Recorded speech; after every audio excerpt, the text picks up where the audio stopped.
ছোট লোক, তুই ভাবলি কি করে আমি তোকে বিয়ে করব? এই, তোর কি যোগ্যতা আছে আমাকে বিয়ে করার? ম্যাম কি হয়েছে? আপনার মাথা ঠিক আছে তো? কুত্তা, আমার মাথা ঠিক আছে, কিন্তু তোর মাথা ঠিক নেই। সামান্য আমার অফিসে আমার চাকর হয়ে তুই ভাবলি কি করে আমি তোকে বিয়ে করব? আরে তুই তো আমার জুতার সমান যোগ্যতা রাখিস না আইসা আমাকে বিয়ে করতে। ম্যাম তখন থেকে কি বিয়ে বিয়ে করে যাচ্ছে?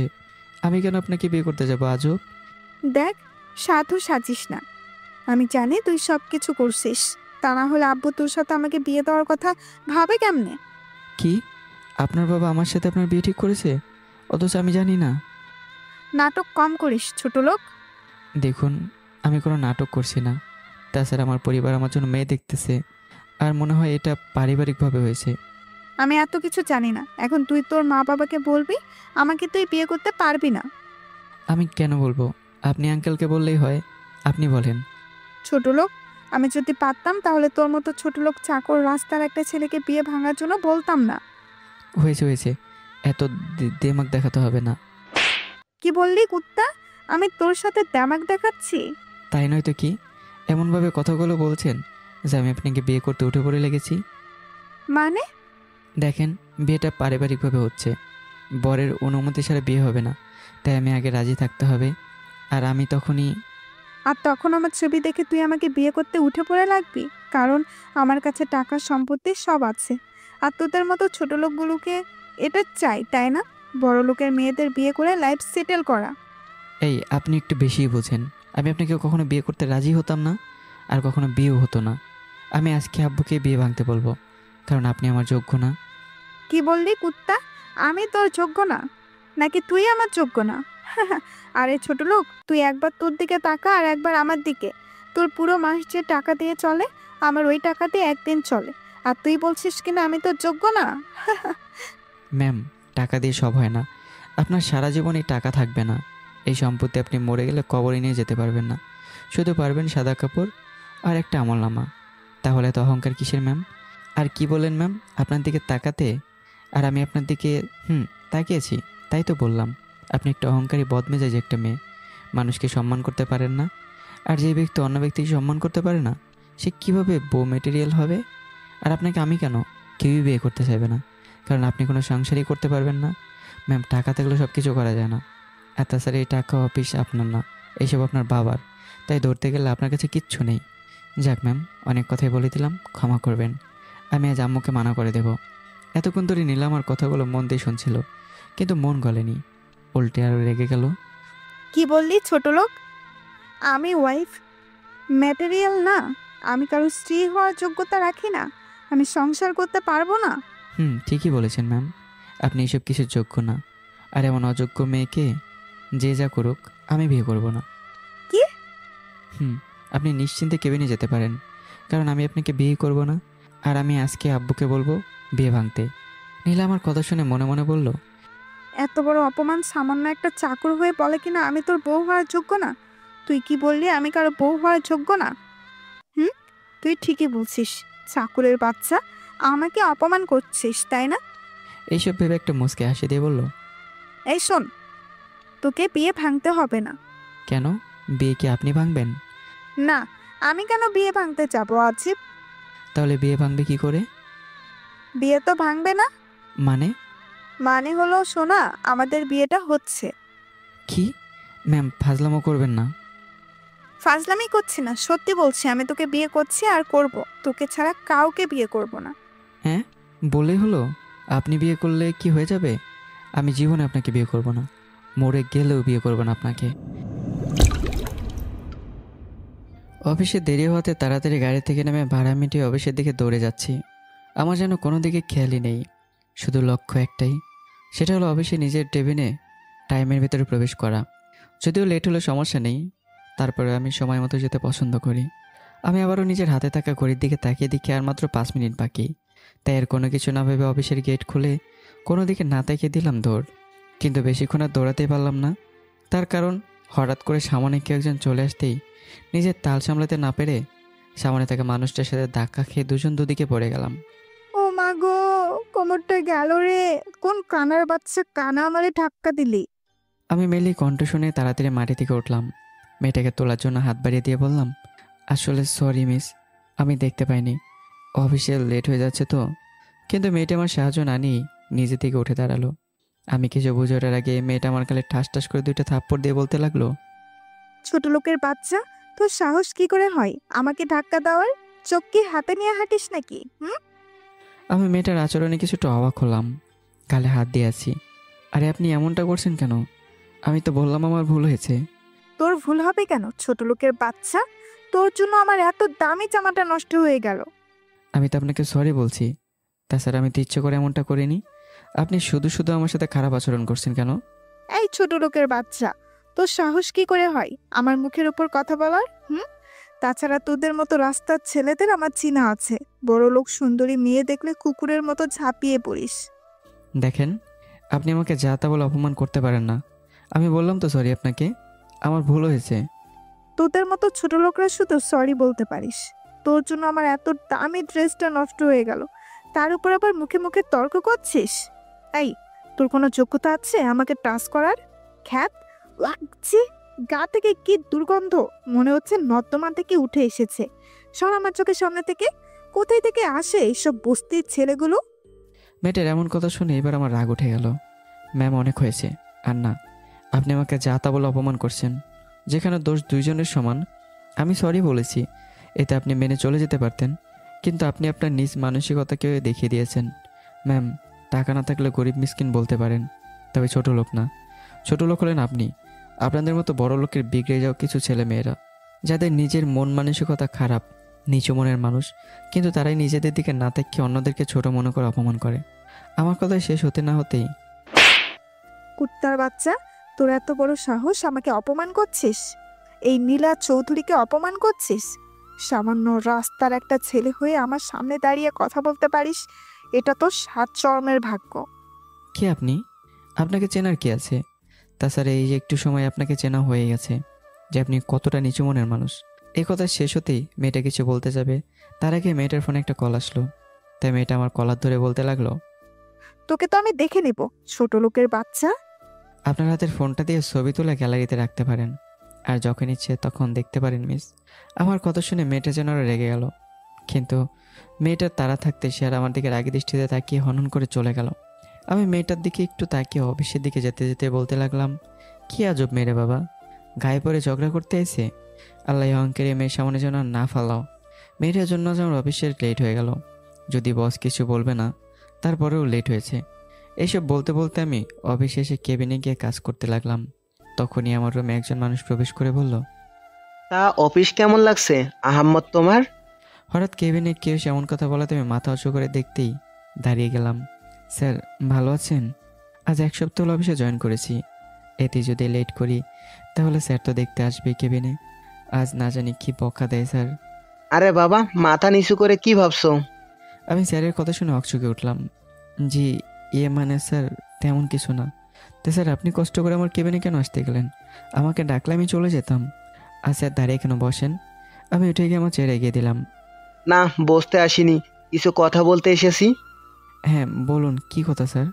আর আগে এই স্যার স্যার ডাকা বন্ধ কর, আঙ্কেল ডাকবা কেমন? Okay sir. আবার স্যার? আসলে স্যার, এতদিন ডাকতে ডাকতে অভ্যস্ত তো, তাই সমস্যা হবে। আস্তে আস্তে মানিয়ে নেব। ওকে, এখন বলো আজ দেরি হলো যে?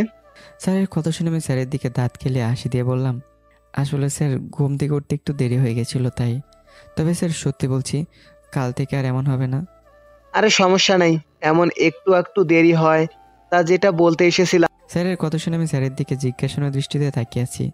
আর স্যার বলতে লাগলো, শরীরটা কয়দিন যাবৎ ভালো লাগছে না। আর আমার একমাত্র মেয়ের চোখের মণি নীলাও দেশে ফিরছে, তাই ভাবছি কয়দিন আমার করব।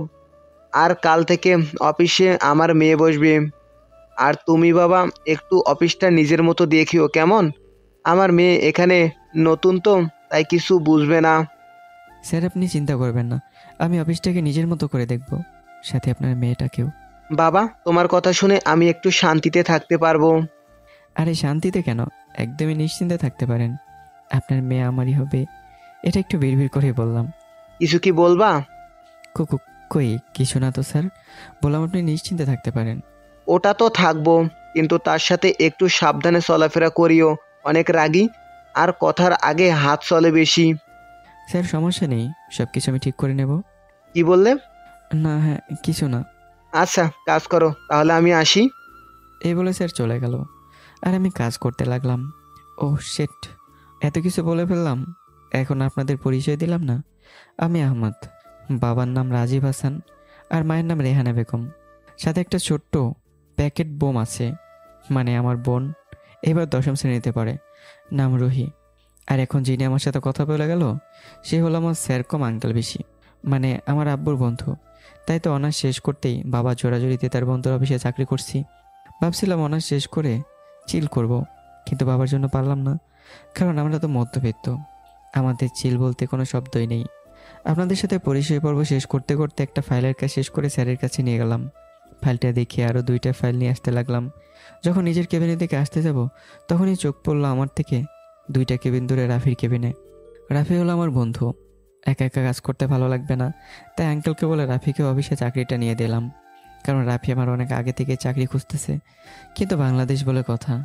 যাই হোক, বেশি কথা না বলে আস্তে আস্তে রাফির কেবিনে গিয়ে রাফির মাথায় দিলাম থাপড়। রাফি থাপড় খেয়ে অকচকিয়ে বলল, কোন হালারে আমার থাপ্পড় দিল? কার এত বড় সাহস? এই লুচ্চা ভণ্ড, এখানে চাকরি করতে এসেছিস, লাইন মারতে না। শালা আমি কোথায় লাইন মারছি? তা তো দেখতেই পারছি, সামনে মিমের দিকে কেমনভাবে তাকিয়ে আছিস, মনে হয় চোখগুলো দিয়ে ডিম বের হয়ে আসবে। আমার কথা শুনে রাফি লজ্জা পেয়ে বলল, দোস্ত কিছু একটা কর, মিমের জন্য দরকার হলে আমি হালি হালি ডিম এনে তোকে খাওয়াবো, তারপরও আমাকে এই প্রেমটা করিয়ে দে। দেখ এটা অফিস, আগে কাজ করবি তারপরে এসব, না হয়তো স্যার লাথি দিয়ে বের করে দেবে, তখন মিমও যাবে সাথে ডিমও। দোস্ত কি করব? তাকে না দেখলে মন যে আনচান আনচান করে। আচ্ছা দোস্ত কাজ কর, এসব পরে দেখা যাবে। এই বলে আমি আমার কেবিনে চলে আসলাম। এভাবে কাজের মধ্যে দিয়ে আজকের অফিস টাইমটা শেষ হলো। তারপর 2 বন্ধু অফিস থেকে বের হয়ে টং দোকানে চা সিগারেট খেয়ে বাসায় চলে আসলাম।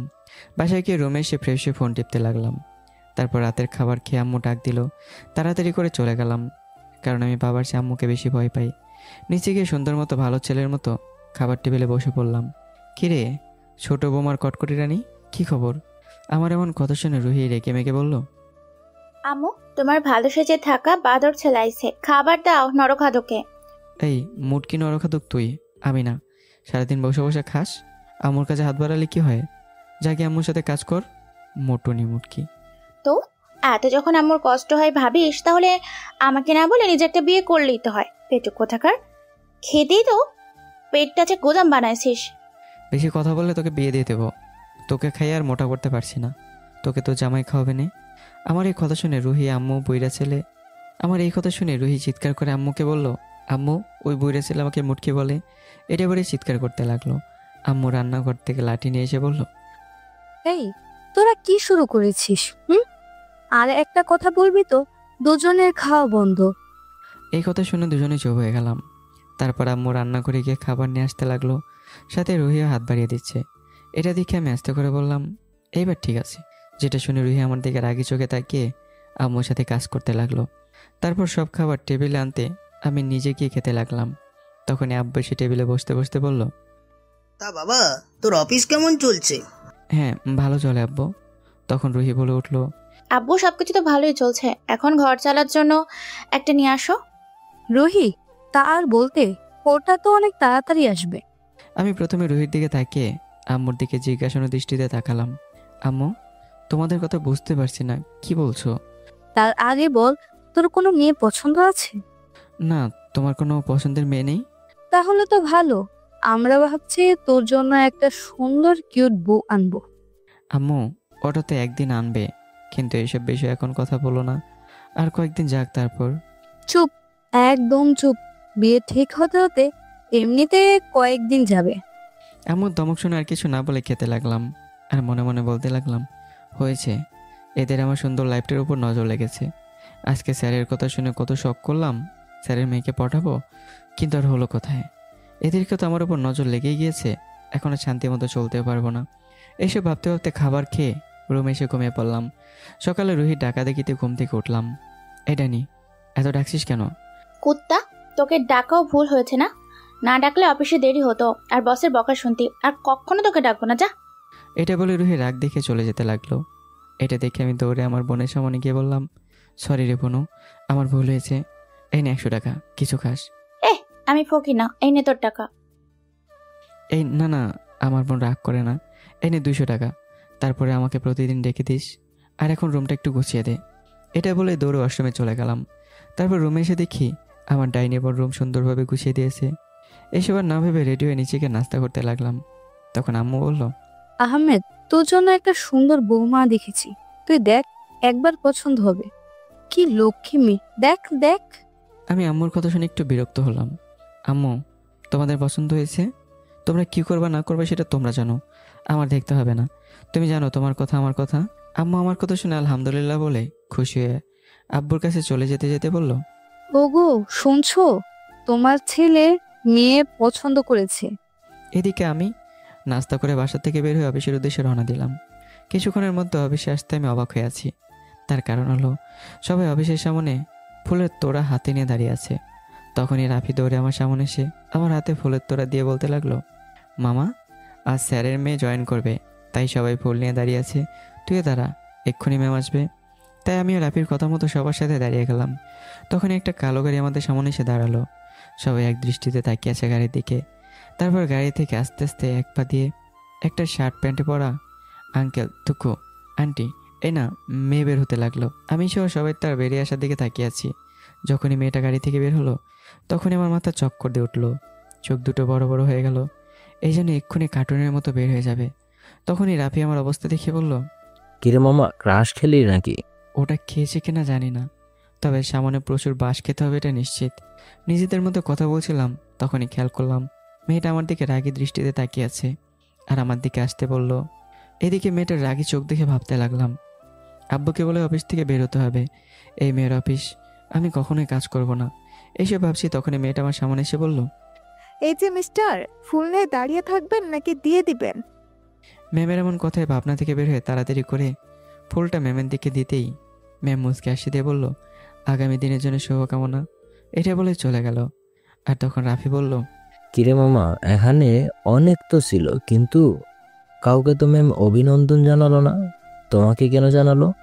কি মেরে দোস্ত, তলে তলে এইসব চালাও নাকি? আরে ফালতু কথা বলিস না তো, ম্যাম কোথায় আর আমি কোথায়? সেটা তো আমি জানি মামা। বেশি কথা বলিস না তো, গিয়ে কাজ কর। উচিত কথা বললে খারাপ। আমি আর কিছু না বলে নিজের কেবিনে গিয়ে বসলাম। তখনই পিয়ন চাচা এসে বলল, বাবা তোমাকে স্যার ডাকছে। ওকে চাচা, আপনি যান, আমি আসতেছি। এটা বলে পিয়ন চাচা চলে গেল। তারপর আমি আর দেরি না করে স্যারের কেবিনের সামনে গিয়ে বললাম, স্যার আসতে পারি? আসো আহমদ। তারপর স্যারের কথা মতো কেবিনে ঢুকে দাঁড়িয়ে আছি।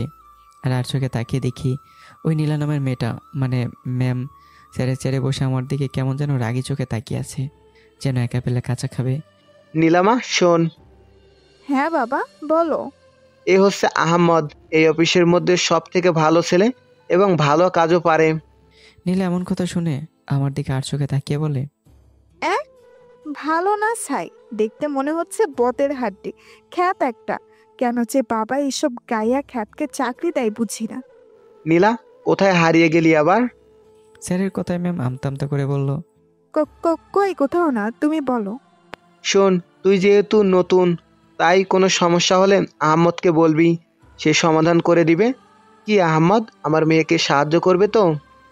জি জি স্যার, করব, আমার নিজের সর্বস্বটা দিয়ে চেষ্টা করব। বাবা, ওর সমাধান তো আমি করব। আমার অফিসে চাকরি করে আমাকে অপমান করা, তাই না? মনে মনে বলে একটা মুচকি হাসি দিয়ে বাবাকে বলল, আচ্ছা বাবা। মা বল। বাবা বলছিল ও তো আমাকে সবকিছু বুঝিয়ে দিবে, আর তাছাড়া আমি অফিসের বস, আর আমি নতুন হওয়াতে আমার একটা পিএ লাগবে, তাই বলছিলাম কি আহমদকে আমার পিএ বানিয়ে দিলে কেমন হয়? এটা বলে আমার দিকে তাকিয়ে একটা শয়তানি হাসি দিল, যে হাসির মানে আমি বুঝতে পারছি। কারণ এই মেয়ে যে বদ, শুধু নিজের কথা আর নিজের ইগোকে প্রাধান্য দেয়। আমার তো 12টা বাজাবে এটা নিশ্চিত। নীলা ম্যামের কথা শুনে স্যার বলে উঠল, ঠিকই তো, এমনটা তো আমি ভেবে দেখিনি। বাবা আহমদ, তুমি আজ থেকে নীলার পিএ, কেমন? আমি স্যারকে বললাম, না মানে স্যার, এটা কেমন করে হয়? আমি আমার জায়গায় ঠিক আছি, ম্যামের সমস্যা হলে আমি আমার জায়গায় থেকে ঠিক করে দেব, আর এমনিতেও পেয়ে লাগে, তাহলে নিয়োগ দেন। আমার কথা শুনে নীলা ম্যাম রেগে আমাকে বলল, ওই ছোট লোকের বাচ্চা, তোর সাহস কি করে হয় সামান্য অফিসের কর্মচারী হয়ে বাবার মুখে মুখে তর্ক করছিস? নীলার এমন কথা শুনে স্যার নীলার দিকে তাকিয়ে বলল, নীলা, এটা কেমন ব্যবহার? মানুষের সাথে কি এইভাবে কথা বলা শিখিয়েছি আমি? সরি বাবা, কিন্তু ও তো তোমার মুখে মুখে তর্ক করছে, তাই বললাম। নীলা, সে আমার সাথে কেমনভাবে কথা বলবে সেটা আমার ব্যাপার, তুমি চুপ থাকো। স্যারের ধমক খেয়ে নীলা চুপচাপ বসে আমার দিকে তাকিয়ে আগে বসতেছে।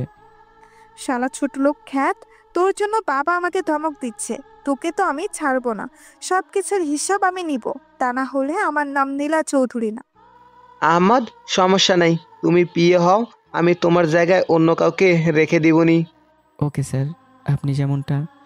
এখন তাহলে তুমি তোমার কেবিনে যাও আর কাজ করো। এদিকে আমার হ্যাঁ বলাতে নীলা খুশিতে গদগদ হয়ে মনে মনে বলল, আব আয়া ওঠ পাহাড় কে নিচে।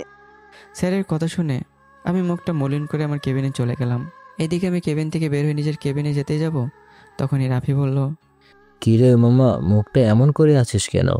শালা আর বলিস না, ওই ডাইনি স্যারকে বলেছে আমি নাকি তার পি হিসেবে থাকবো। কি বলিস মামা, আসতে না আসতে প্রমোশন দিয়ে দিল? মামা তুমি তো অনেক বড় হাত মারবা দেখছি। দূর, প্রমোশন নাকি চাই, আমি এসে আমার জ্বালায় যা কাজ করে গিয়ে। এই বলে আমি আমার কেবিনে এসে বসে পড়লাম। এদিকে আমি স্যারের কেবিন থেকে বেরোতেই নীলা তার বাবাকে বলল, বাবা, তুমি এখন বাড়ি গিয়ে আরাম মতো বিশ্রাম নিতে পারো, এই দিকটা আমি দেখব। আমার তোর উপর বিশ্বাস আছে মা। আচ্ছা, আমি গেলাম, ভালো থাকিস, কোনো সমস্যা হলে কল দিস। ওকে বাবা। এই কথা বলে স্যার নীলার কেবিন থেকে বের হয়ে গেল। আর এদিকে নীলা মনে মনে বলছে, যাও বাবা যাও, তুমি বাড়িতে আরাম করো, আর আমি আমার অপমানের প্রতিশোধ আরাম করে নিব। শালা ছোট লোক, আমাকে অপমান করা, তাই না? এদিকে স্যার নীলার কেবিন থেকে বের হয়ে আমার কেবিনে আসলো। আমি দাঁড়ালাম। আরে স্যার, আপনি কষ্ট করে আসলেন কেন? আমি যেতাম আপনার কাছে। আরে সমস্যা নাই। দেখে আহমদ, তুমি নিশ্চয় জানো এখানে তোমার কাজ কি, আর তুমি এখানে কেন এসেছো।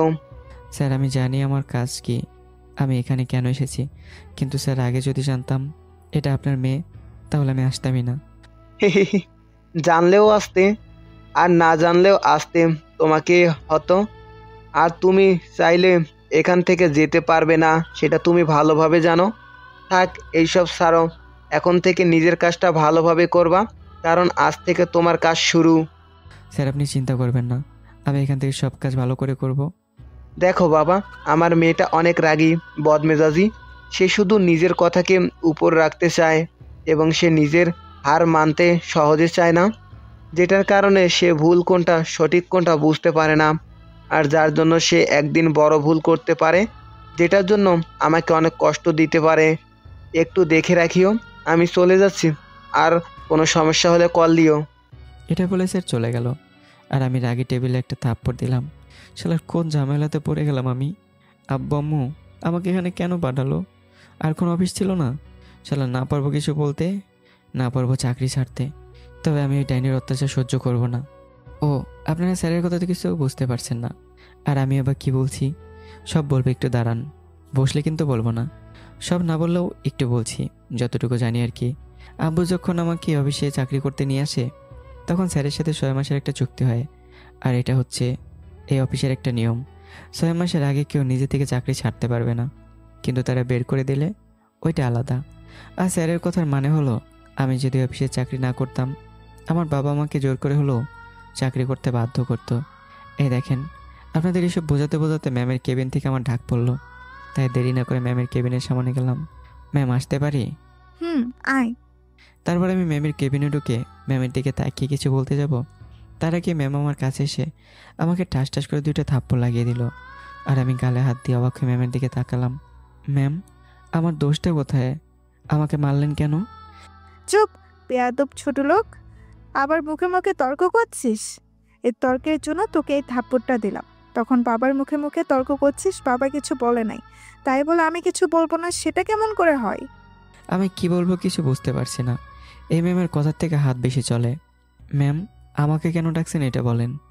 এই নে, এই ফাইল 2টা আজকের মধ্যে কমপ্লিট করে দে। এটা বলে ম্যাম আমার হাতে 2টা ফাইল ধরিয়ে দিল। আমি ফাইলগুলো হাতে নিয়ে বুঝতে পারছি এই 2টা ফাইল আজকের মধ্যে সম্ভব না। ম্যাম, এই ফাইলগুলোতে আজকের মধ্যে শেষ করা সম্ভব না।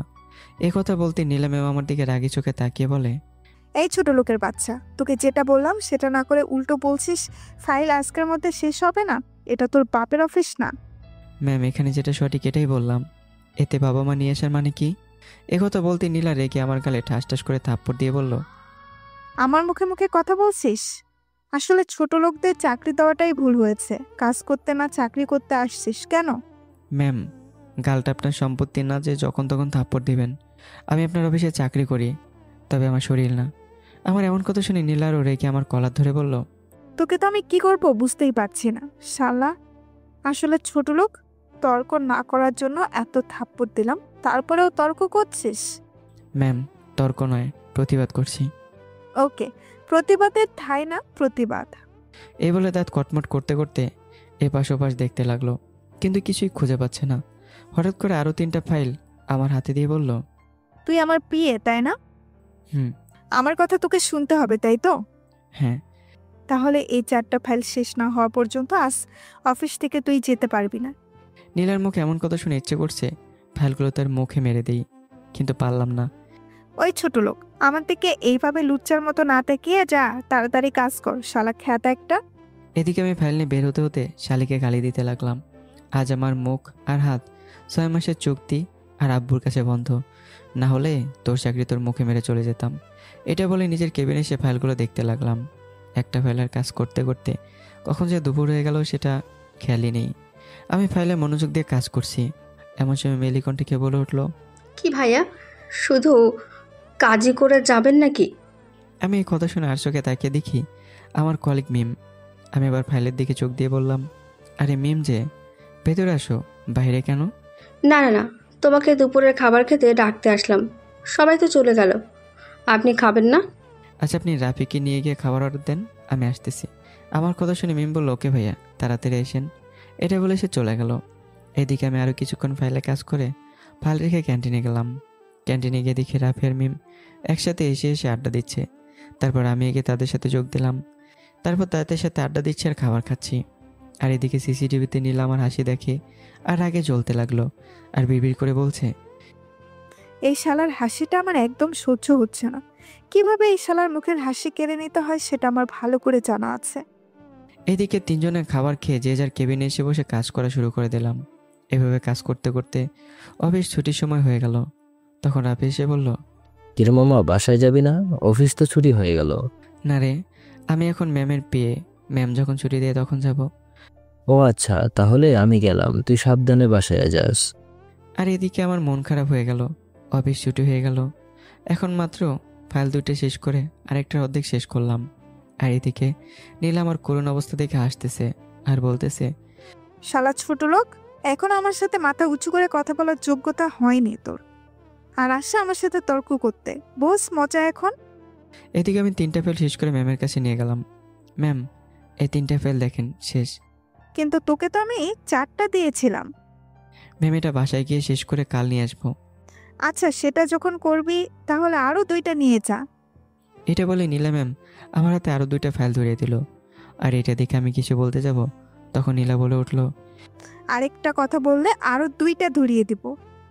ম্যামের মুখে এমন কথা শুনে আর কিছু বললাম না। এই মেয়ে যে তেরা, হয়তো বা আরও কী করে বসবে, আর এতে আমারই লস। আমি আর কিছু না বলে ম্যামকে বললাম, আচ্ছা ম্যাম এখন কি আমি বাসায় যেতে পারি? রাত বেশি হলে আম্মু চিন্তা করবে। ওকে যা। তারপর আমি 3টা ফাইল নিয়ে অফিস থেকে বের হয়ে একটা রিক্সা নিয়ে বাসায় চলে আসলাম। বাসায় এসে রুমে এসে ফ্রেশ হয়ে খাবার খেতে বসলাম। আমি চুপচাপ খাবার খাচ্ছি, তখন আম্মু বলল, কিরে, অফিস থেকে আসতে আজ এত দেরি হলো যে?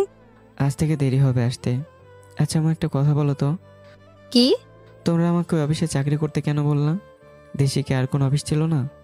ওটা বাংলাদেশের নামকরা অফিস, তাই বলছি। আর ওটা আমার স্বপ্ন ছিল যে তোকে ওই অফিসে চাকরি করতে দেখব। তোমার স্বপ্নের জন্য আজ আমার 12টা বাজতে চলেছে। কি হয়েছে? কিছু হয়নি। তারপর আমি কিছু না বলে চুপচাপ খাবার খেয়ে রুমে এসে ফাইলগুলোর কাজ করতে লাগলাম। ফাইলের কাজ করছি আর ম্যামকে গালি দিচ্ছি, কুত্তি, ডাইনি, হনুমানের নানি, তোর বিয়ে হলে যেন তোর জামাই তোকে মারে। ফাইলগুলোর কাজ শেষ করতে করতে প্রায় রাত 2টো বেজে গেল। তারপর ফাইলগুলো গুছিয়ে ঘুমিয়ে গেলাম। সকালে রোহিতটাকে ঘুম ভেঙে গেল। কী রে মুটকি, এত সকাল সকাল ডাকছিস কেন? কুত্তা, এত সকাল মানে? সকাল 9টা বাজতে চলো আর তুই বলছিস সকাল? ইস রে, কাল রাতে কাজের জন্য দেরিতে ঘুমিয়েছিলাম, তাই এমনটা হলো। তাড়াতাড়ি নিয়ে যায়, আমি নাস্তা রেডি করে রাখছি। এটা বলে রোহিত চলে গেল আর আমি এক দৌড়ে ওয়াশরুমে চলে গেলাম। তারপর ফ্রেশ হয়ে রেডি হয়ে ফাইলগুলো নিয়ে নিচে যেতেই আম্মু বলল, আয় বাবা, নাস্তা করতে বস। আম্মু সময় নেই, এমনিতে অনেক লেট হয়ে গেল। এটা বলে না খেয়ে অফিসে রওনা হলাম। অফিসে আস্তে আস্তে প্রায় 30 মিনিট লেট। আমি অফিসে এসে কেবিনে বসে রইলাম। আজকে আমি শেষ। ওই কুত্তিটা যে রাগি, কী থেকে কী করে আল্লাহ জানে। এই কথা ভাবতে ভাবতে ম্যামের কেবিন থেকে ডাক পড়লো। আমি নিজেকে সামলে ফাইলগুলো নিয়ে কেবিনে এসে ম্যামেকে বললাম, আসবো ম্যাম? আসেন স্যার, আসেন, আপনার জন্য অপেক্ষা করছিলাম। আমি এই কথা শুনে ম্যামের কেবিনে ঢুকে পড়লাম। আমি কেবিনে আসতেই নীলা ম্যাম বসা থেকে উঠে আমার গালে ঠাস ঠাস করে 2টা থাপ্পড় দিয়ে বলল, এই ছোট লোক, এটা কি তোর বাপের অফিস যে মন যখন চাইবে আসবি? ম্যাম আসলে আমার... চুপ, একদম চুপ। তোর কোনো বাহানা আমি শুনতে চাই না। ফাইলগুলো কমপ্লিট করছিস? আমি মাথা নাড়িয়ে হ্যাঁ বললাম। তাহলে থাম্বার মতো দাঁড়িয়ে না থেকে ফাইলগুলো দে। আমি চুপ করে ফাইলগুলো ম্যামের দিকে দিয়ে চলে যেতে লাগলাম।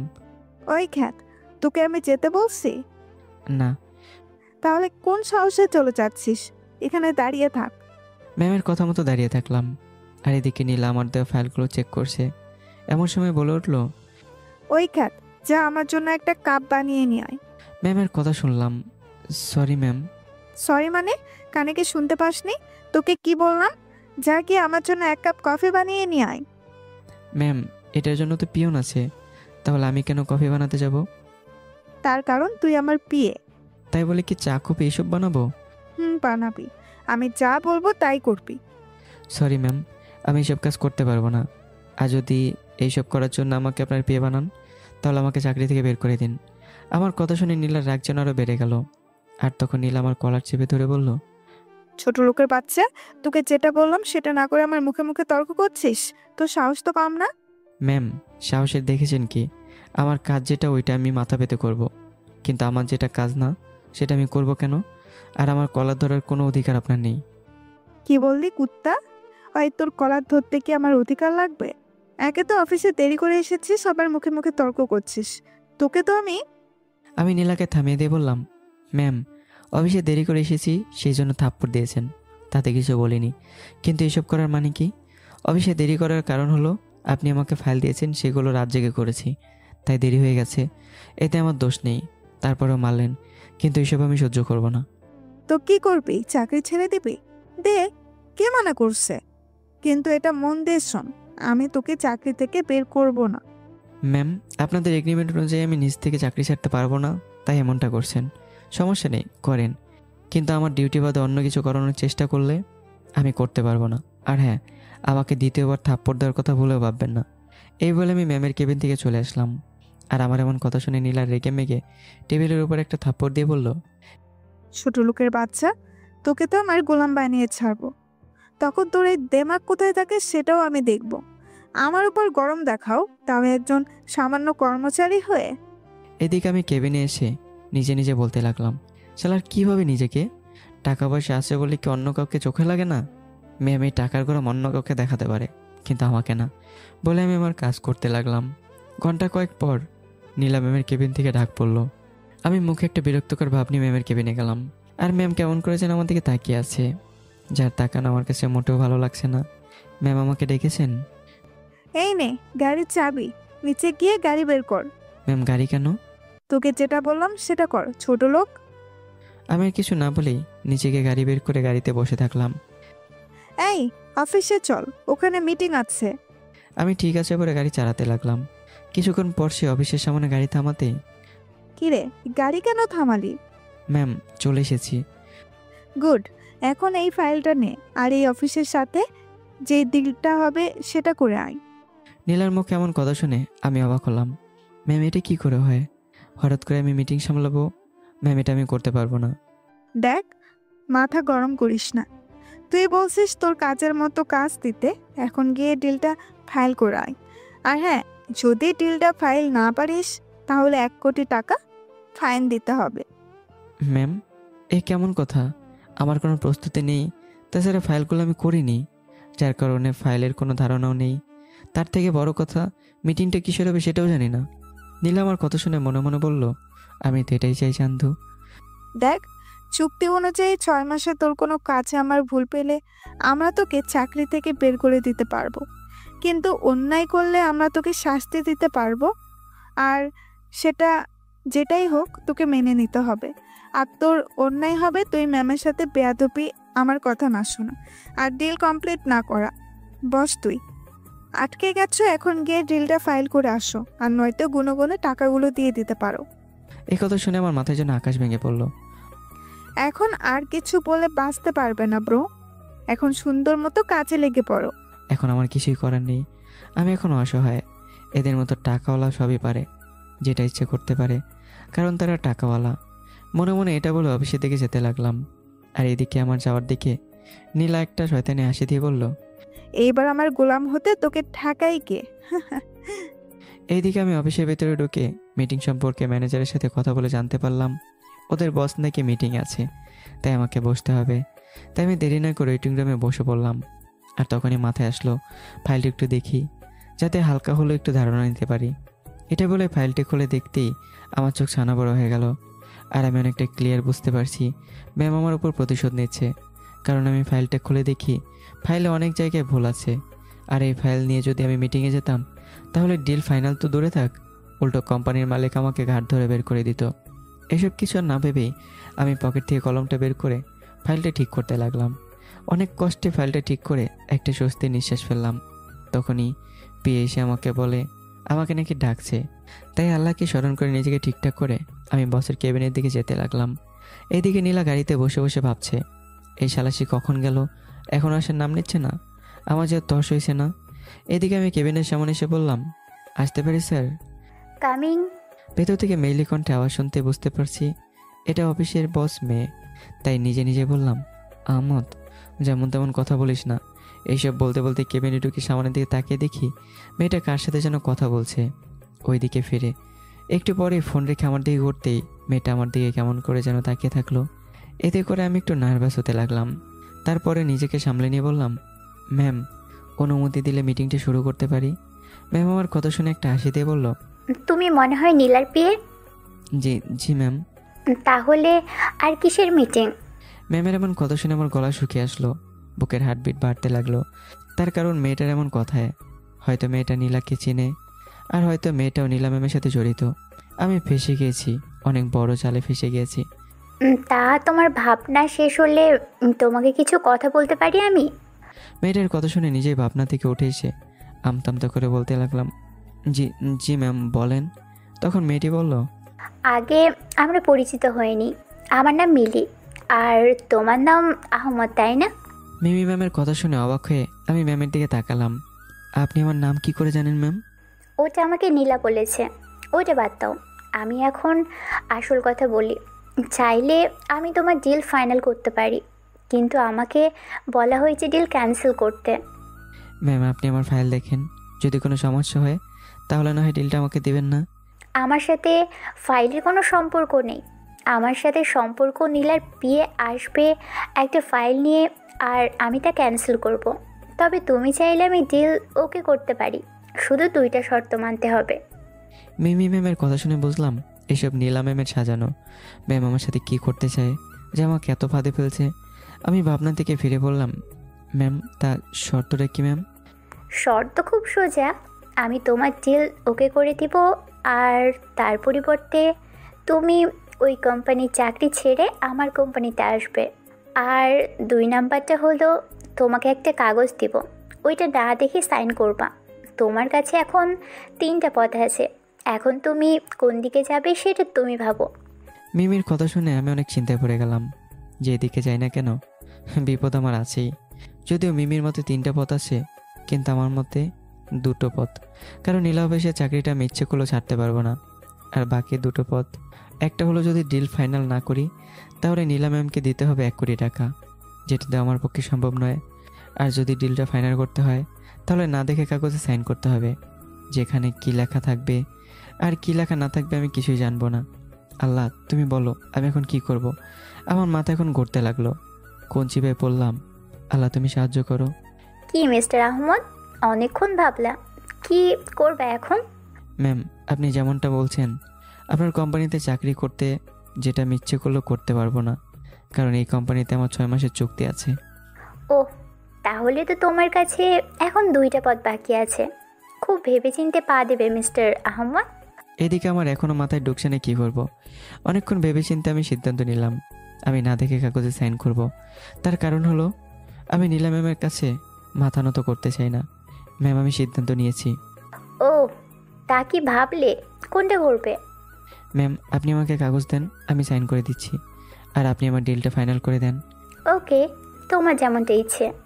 এটা বলে আমার দিকে একটা কাগজ বাড়িয়ে দিতেই আমি কাগজে সাইন করে দিলাম। আর ম্যাম আমার ফাইলে সাইন করে দিল। ধন্যবাদ ম্যাম ডিলটা ওকে করার জন্য। ওয়েল ডান, আর তোমার জন্য শুভকামনা। তারপর আমি অফিস থেকে বের হয়ে নীলা ম্যামের গাড়ির কাছে যেতে দেখি ম্যাম গাড়ির সাথে হেলান দিয়ে দাঁড়িয়ে আছে। আমি ম্যামের সামনে যেতেই বলল, কি রে, ডিল ওকে করছিস? জি ম্যাম, করেছি। এই নিন আপনার ফাইল। নীলা ম্যাম আমার দিকে একটা মুচকি হাসি দিয়ে ফাইলটা হাতে নিয়ে না দেখে গাড়িতে রেখে দিল। গুড বয়, এখন গাড়িতে ওঠ, অফিসে যেতে হবে।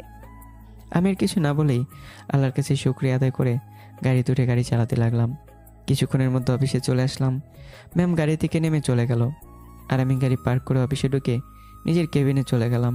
তখনই রাফি আমার কেবিনে এসে বলল, কি ব্যাপার দোস্ত, অফিসে ম্যাম আসতে না আসতে ম্যামকে পটিয়ে ফেললে? রাফি দোস্ত, এমনিতেই অহংকারী মেয়ের প্যারে আছি, তার মধ্যে তুই হয়তো কথা বলে মাথা খাস না তো? সত্যি বললে দোষ। তোর মাথা যা এখান থেকে। আমার ঝাড়ি খেয়ে রাফি চলে গেল। আর আমি কেবিনে এসে চিন্তা করতে লাগলাম, না জানি এই কাগজে কী লেখা আছে আর আমার সামনে এবার কী অপেক্ষা করছে আল্লাহ জানে। তবে আমি সবসময় সব কিছু আল্লাহর উপর ছেড়ে দেব, কারণ আল্লাহ যা করেন তা ভালোর জন্যই করেন। এইদিকে নীলা তার কেবিন থেকে সিসিটিভিতে চোখ যেতেই একটা মুচকি হাসি দিয়ে বলল, আহমদ সবে মাত্র শুরু, সামনে দেখো আগে আগে হতা হে কিয়া। আমার সাথে বেয়াদবি করা কতটা ভয়ঙ্কর সেটা হাড়ে হাড়ে টের পাবি ছোট লোকের বাচ্চা। তোর জীবন আমি নরক করে ছাড়বো, এটা আমার কথা। এদিকে আমার আব্বু আম্মু বসে কথা বলছে। আচ্ছা, আমরা কি ছেলেটার সাথে বেশি করে ফেলছি না? কিসের বেশি? কিসের বেশি? না, মানে আমি যতটুকু শুনছি আহমেদের অফিসে নতুন বস ওর সাথে তেমন ভালো ব্যবহার করে না। তাই বলছি, আমাদের খুশির জন্য কি ছেলেটার স্বাধীনতা কেড়ে নিব? তুমি একটু বেশিই বুঝো। আর তোমাকে আমার ছেলের সম্পর্কে এত ভাবতে হবে না, শুধু আমার কথা অনুযায়ী চলো, এতেই হবে। আমার ছেলের কোনটা ভালো আর কোনটা খারাপ সেটা আমি ভালো জানি। প্ল্যান কিন্তু আমার ছিল, তাই। চুপ, একদম চুপ। তোমার প্ল্যান হলে কি হবে, এখন বাস্তবায়ন আমি করব। তোমার যেটা ইচ্ছে সেটা করো, কিন্তু মনে রাখবা, তোমার জন্য যদি আমার ছেলের কিছু হয় তাহলে আমি তোমাকে ছাড়বো না। এটা বলেই আম্মু হনহন করে চলে গেল। এদিকে আমি অফিসে কাজ করতে করতে কখন যে লাঞ্চের সময় পার হয়ে গেছে বুঝতেই পারিনি। তাই দেরি না করে রাফি আর মিমকে নিয়ে অফিসের ক্যান্টিনে গিয়ে খাবার অর্ডার করে খেতে লাগলাম। তখনই মিম জিজ্ঞাসা করলো, আচ্ছা আহমদ, তোমাকে আজ কেমন জিনিস দেখাচ্ছে? কি হয়েছে তোমার? কই তেমন কিছু হয়নি। আরে মিম আহমদ বলবে কেমনে, শালা তো ডুবে ডুবে জল খাচ্ছে। তো জল কি আকাশে উড়ে খায়? রাফি তোমার কথা বুঝতে পারিনি। আরে তুমি বোঝো নাই, শালা নীলা ম্যামে প্রেমে পড়েছে, তাই তার কিছু ভালো লাগছে না। কি আহমেদ, সত্যি নাকি? আচ্ছা রাফি, তুই শুধু আমার কথা সবাইকে বলে পারাস, কিন্তু তুমি যে কাজের ফাঁকে ফাঁকে একটা মেয়ের দিকে আর চোখে তাকিয়ে থাকো, সেটা কে বলবে? হ্যাঁ, আমার এমন কথা শুনে মিম রাফির দিকে রাগি চোখে তাকিয়ে আছে, কিন্তু কিছু বলছে না। এদিকে রাফি আমার কথা শুনে মনে মনে বলল, ধের কি জন্য এই পাগলাটা রেখে পাইলাম। এখন যদি সে উল্টাপাল্টা কারো নাম বলে তাহলে তো আমার প্রেম হওয়ার আগে ব্রেকআপ হবে। আরে দোস্ত, আর মজা করিস না তো, যা। আমি তোর সাথে মজা করছি, তুই আমার সাথে এখন সমান সমান। এই তো শালা এবার লাইনে আসছে। তারপর তিনজন আড্ডা দিতে দিতে খাবার খেয়ে নিজের কেবিনে চলে গেলাম আর কাজ করতে লাগলাম। তখনই নীলা ম্যামের কেবিন থেকে আমার ডাক পড়লো। আমি দেরি না করে ম্যামের কেবিনের সামনে গেলাম। ম্যাম আসবো? আয়। তারপর আমি কেবিনে ঢুকে ম্যামের সামনের চেয়ারে যখনই বসতে যাব তখনই ম্যাম বলল, এই কি করছিস তুই? বসতেছিস কেন? আমার সামনে তোর বসার কোনো যোগ্যতা আছে যে হুট করে বসা যাচ্ছিস? আরে তোর অনেক ভাগ্য বুঝলি, কারণ তোর মতো ফকির তো এই অফিসে চাকরি করার মুরুদ নেই। তা ম্যাম, আমার যদি এখানে বসা বা এই অফিসে চাকরি করার যোগ্যতা না থাকে তাহলে আমাকে বের করে দিন। শুধু শুধু আমাকে অফিসে রেখে নিজের অফিসটাকে নিচে নামাচ্ছেন কেন ম্যাম? না চান্দু, ওটাই তো আমি করব না। এটা করলে আমার প্রতিশোধ কেমন করে নেব?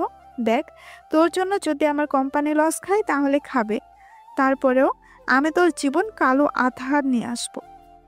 ম্যাম, যত অন্ধকারই হোক না কেন, আলোর আগমন রাত শেষে হয়ে যায়। একটা কথা কি জানিস? তুই জীবনে অনেক কষ্ট পাবি। তাও কেন জানিস? কেন ম্যাম? তার কারণ নিজের লেভেল না দেখে তুই মানুষের সাথে তর্ক করিস, আর যেটা তোর জীবনের জন্য কাল হয়ে দাঁড়াবে। ম্যাম, আমি কখনো তর্ক করি না। আমি সবসময় সত্যি কথা আর মানুষের ভুলগুলো হাত দিয়ে ধরিয়ে দিই। এখন সেটাকে মানুষ তর্ক ভাবতে পারে, আবার আমাকে ধন্যবাদও দিতে পারে। এখন সেটা যে যেমন সে তেমনই ভাববে, তাই না ম্যাম? আমার কথা শুনে নীলা ম্যাম আমার গালে ঠাস করে থাপ্পড় দিয়ে বলল, ছোট লোক, তোর সাহস কি করে হয় আমাকে উল্টাপাল্টা বলার? এই, আমি কার সাথে তর্ক করি? ম্যাম, আমি কিন্তু আপনার নাম ধরে বলিনি। তাহলে আপনি কেন শুধু শুধু নিজের গায়ে টেনে নেবেন? যাকগে, আমি আপনার সাথে এখানে ঝগড়া করতে আসিনি। আমাকে কেন ডেকেছেন এটা বলেন। শালার ভাব থেকে বাঁচি না। এমন ভাব নিয়ে কথা বলবে যেন অফিসটা তার বাপের। দাঁড়াও শোনা, একটু ওয়েট করো, তারপর তোমার সব ভাব বের করছি। এটা বলেই পিয়নকে ডাক দিল। জি নীলামা, বলো কি বলবা? চাচা আপনার কাছে যে ফাইলটা পাঠিয়েছে সেটা ওনার হাতে দিন। ওকে মা। এই বলে পিয়ন চাচা কেবিনের বাইরে গিয়ে একটু পরে আমার কাছে এসে আমার হাতে ফাইলটা ধরিয়ে দিল। ম্যাম, এটা কিসের ফাইল? খুলে দেখ কিসের ফাইল। আমি ম্যামের কথা মতো ফাইলটা খুলে সেখানে একটা কাগজ দেখতে পেলাম। তারপর সেটা বের করে নীলার দিকে তাকাতেই ওই লুচ্চাদের মতো আমার দিকে না তাকিয়ে কাগজটা পড়ে দেখ। তারপর আমি আর কিছু না ভেবেই কাগজটা পড়তে লাগলাম। আর কাগজের লেখা পড়ে আমার মাথায় যেন আকাশ ভেঙে পড়ল। আমি শুধু নীলা ম্যামের দিকে অসহায় দৃষ্টিতে তাকিয়ে আছি। আমার মুখ দিয়ে কোনো কথা বলার শক্তি পাচ্ছে না। একটা মেয়ে এতটা খারাপ কিভাবে হতে পারে? কিরে, কাগজটা পড়ে কি বাক শক্তি হারিয়ে বলছিস নাকি? আমি এখনো চুপ। আচ্ছা, তোমার ঘোর কাটাতে আমি তোমাকে শুনছি। এটা বলে ম্যাম আমার হাত থেকে কাগজটা নিয়ে পড়তে লাগলো। কি মিস্টার আহমদ, এখন সবকিছু ক্লিয়ার শুনতে পেয়েছো তো? শোন, আরো ক্লিয়ার করে দেই। তুই 6 মাস আমার গোলাম হয়ে থাকবি, কিন্তু এর ভেতরে তুই কখনো বলতে পারবি না, আমার চাকরি আর করতে পারবি না। আর আমার কথা যদি না শুনিস তাহলে তো আর কিছু বলারই নাই। ম্যাম, আপনি এই কাজটা ভালো করেননি। সামান্য একটা বলের জন্য আমাকে এত বড় শাস্তি দিচ্ছেন, যেখানে আমার কোনো দোষ নেই। চুপ, ছোট লোকের বাচ্চা। সামান্য ভুল হতে পারে তোদের জন্য, কিন্তু আমার কাছে এটা ভুল, কিন্তু অনেক বড় ভুল। আজ পর্যন্ত কারো সাহস হয়নি এই নীলার সামনে দাঁড়িয়ে উঁচু গলায় কথা বলার। আর তুই সামান্য চাকর হয়ে আমাকে অপমান করছিস, আমাকে তোর দামাক দেখাচ্ছিস। আর আমি এইসব কি করে সামান্য ভাববো? তাছাড়া এখন এত কিছু বলার সুযোগ নেই। ম্যাম, আপনাদের কাছে সব কিছু সম্মানে লাগে, কারণ আপনারা বড় লোক, আপনাদের টাকার পাওয়ার আছে, তাই আমাদের মতো মানুষকে নিজের আঙ্গুলের ইশারায় নাচাতে পারেন। সমস্যা নেই ম্যাম, মাত্র 6 মাস তো, যা করার করবেন। এর জন্য মেরে ফেলেন, কারণ আমরা যদি আবার বেঁচে যাই তাহলে আপনাদের সম্মানে লাগতে পারি। এখন এত বেশি পটর পটর না করে যা, আমার জন্য চা বানিয়ে নিয়ে আয়। আমি আর কিছু না বলে নীলা ম্যামের জন্য চা করতে গেলাম। আমি জানি আমার আর কিছু বলাতে এই মেয়ের কিছুই হবে না, কিন্তু এই নীলা তার এই অহংকারের জন্য একদিন অনেক কান্না করবে, এটা নিশ্চিত বলে দিলাম। আমি এখন সবার গোলাম, বাসায় গোলাম, অফিসেও গোলাম। সবাই শুধু আমাকে নাচায় আর আমি নাচি। সবাই সবার সুখটা খুঁজলো আর আমাকে সেই সুখের বলিদান দিল। জীবনের এতটুকু চলার পথে অনেক শিক্ষা পেয়েছি, কিন্তু আজ যে শিক্ষাটা পেলাম সেটা হলো শ্রেষ্ঠ শিক্ষা। কাউকে কখনো ভুল ধরিয়ে দিতে নেই। এতে কি হবে জানেন? তার তো ভালো হবে, কিন্তু আপনার 12টা বাজাবে সে। এইসব নিজে নিজে বলতে বলতে চা বানিয়ে ম্যামের কেবিনে ঢুকে বললাম, ম্যাম, এ নিন আপনার চা। একথা বলতেই নীলা আমার হাত থেকে চাটা নিয়ে একবার চুমুক দিয়ে বলল, বাবা, চা তো সুন্দর বানিয়েছিস। তা তুই চায়ের দোকান না দিয়ে এখানে কাজ করতে আসলি কেন? তোর মতো ছোট লোককে এমন চা বানাতেই মানায়, কোনো অফিসে চাকরি করতে নয়। ম্যাম, আমি আর কিছু বলতে পারলাম না। তার আগে নীলা ম্যাম আমাকে চুপ করে দিয়ে বলল, ভুলেও তোর এই নাকের নিচের থোবড়াটা চালাবি না, তা না হলে এর পরিণাম ভালো হবে না। নীলা ম্যামের এমন কথা শুনে আমি চুপ হয়ে গেলাম। শালার এখন ইচ্ছে করছে নিজের চুল নিজেই ছিঁড়তে। কেন যে কাগজে সাইন করতে গেলাম? তার থেকে ভালো ডিল ওকে না করে যা শাস্তি তা মাথা পেতেই নিতাম। যদি জেল হতো তাও ভালো হতো, তবুও ওই ডাইনির অত্যাচার সহ্য করতে হতো না। কিরে ছোট লোক, এখানে দাঁড়িয়ে আবার কোন জগতে পাড়ি দিলি? নীলার কথায় ভাবনা থেকে ফিরে বললাম, কই কিছু না ম্যাম। ও, সেটা যাই হোক, তোকে কি বলতে বলেছি তা মন দিয়ে শোন। জি ম্যাম, বলেন। শোন, প্রতিদিন আমাকে বাসা থেকে অফিসে নিয়ে আসবি, আবার অফিস থেকে বাসায় দিয়ে আসবি। তারপর এখানে এসে নিজের কেবিনে কাজ করবি। আমি যেটা করতে বলবো সেটা করবি। আমি কোথাও গেলে আমাকে নিয়ে আসবি। আর হ্যাঁ, আমি যখন যে মুহূর্তে তোকে আমার সামনে আসতে বলবো তখন চলে আসবি। নীলা ম্যামের কথা শুনে আমি কি বলবো বুঝতে পারছি না। সেই সব কাজ কোনো মানুষকে দিয়েছে বলে মনে হচ্ছে না, মনে হয় কোনো রোবটকে দিয়ে করতে বলছে। ম্যাম, আমি সব কেমনে করব? আমি তো একটা মানুষ, তাই না ম্যাম? তুই এসব করতে পারবি না মানে? মানুষের সাথে তর্ক যেভাবে করিস আর হাত দিয়ে ভাত যেভাবে খাস সেইভাবে করবি। ম্যাম, এইসব আর এইসবের কি কোনো মিল আছে? ওটা আমার দেখার টাইম নাই। আর হ্যাঁ, আমি যেটা বললাম সেটাই হবে। এখন চুপচাপ আমার কেবিন থেকে গিয়ে কাজ কর।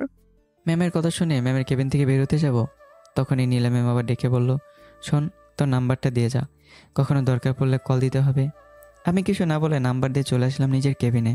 তারপর মাথায় হাত দিয়ে বসে পড়লাম। কেন মা বাবা তোমরা আমার সাথে এমনটা করলে? দেখো, তোমাদের নিয়ম নীতির জন্য আজ একটা মেয়ে চাকর হয়ে গেছে, নিজের স্বাধীনতা হারিয়ে ফেলেছি। আজ নিজের কিছু নেই বলে এমনটা আমার সাথে হচ্ছে। না জানি আরও কত কিছু সহ্য করতে হয় আমাকে। এইসব ভেবে আমি কাজে মন দিলাম।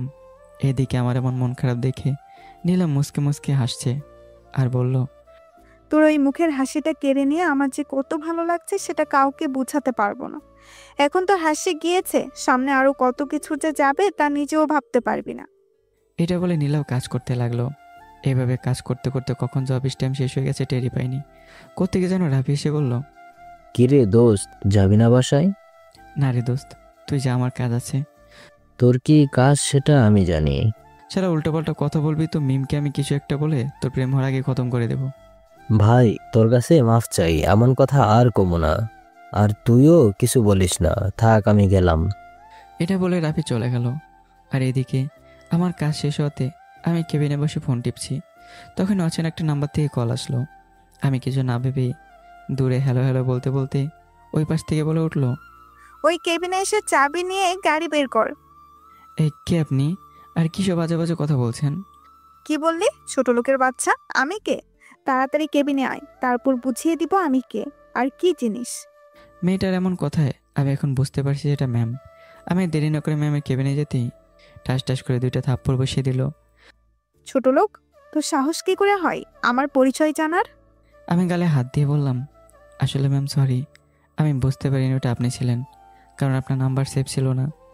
হয়েছে, আর কিছু বলতে হবে না।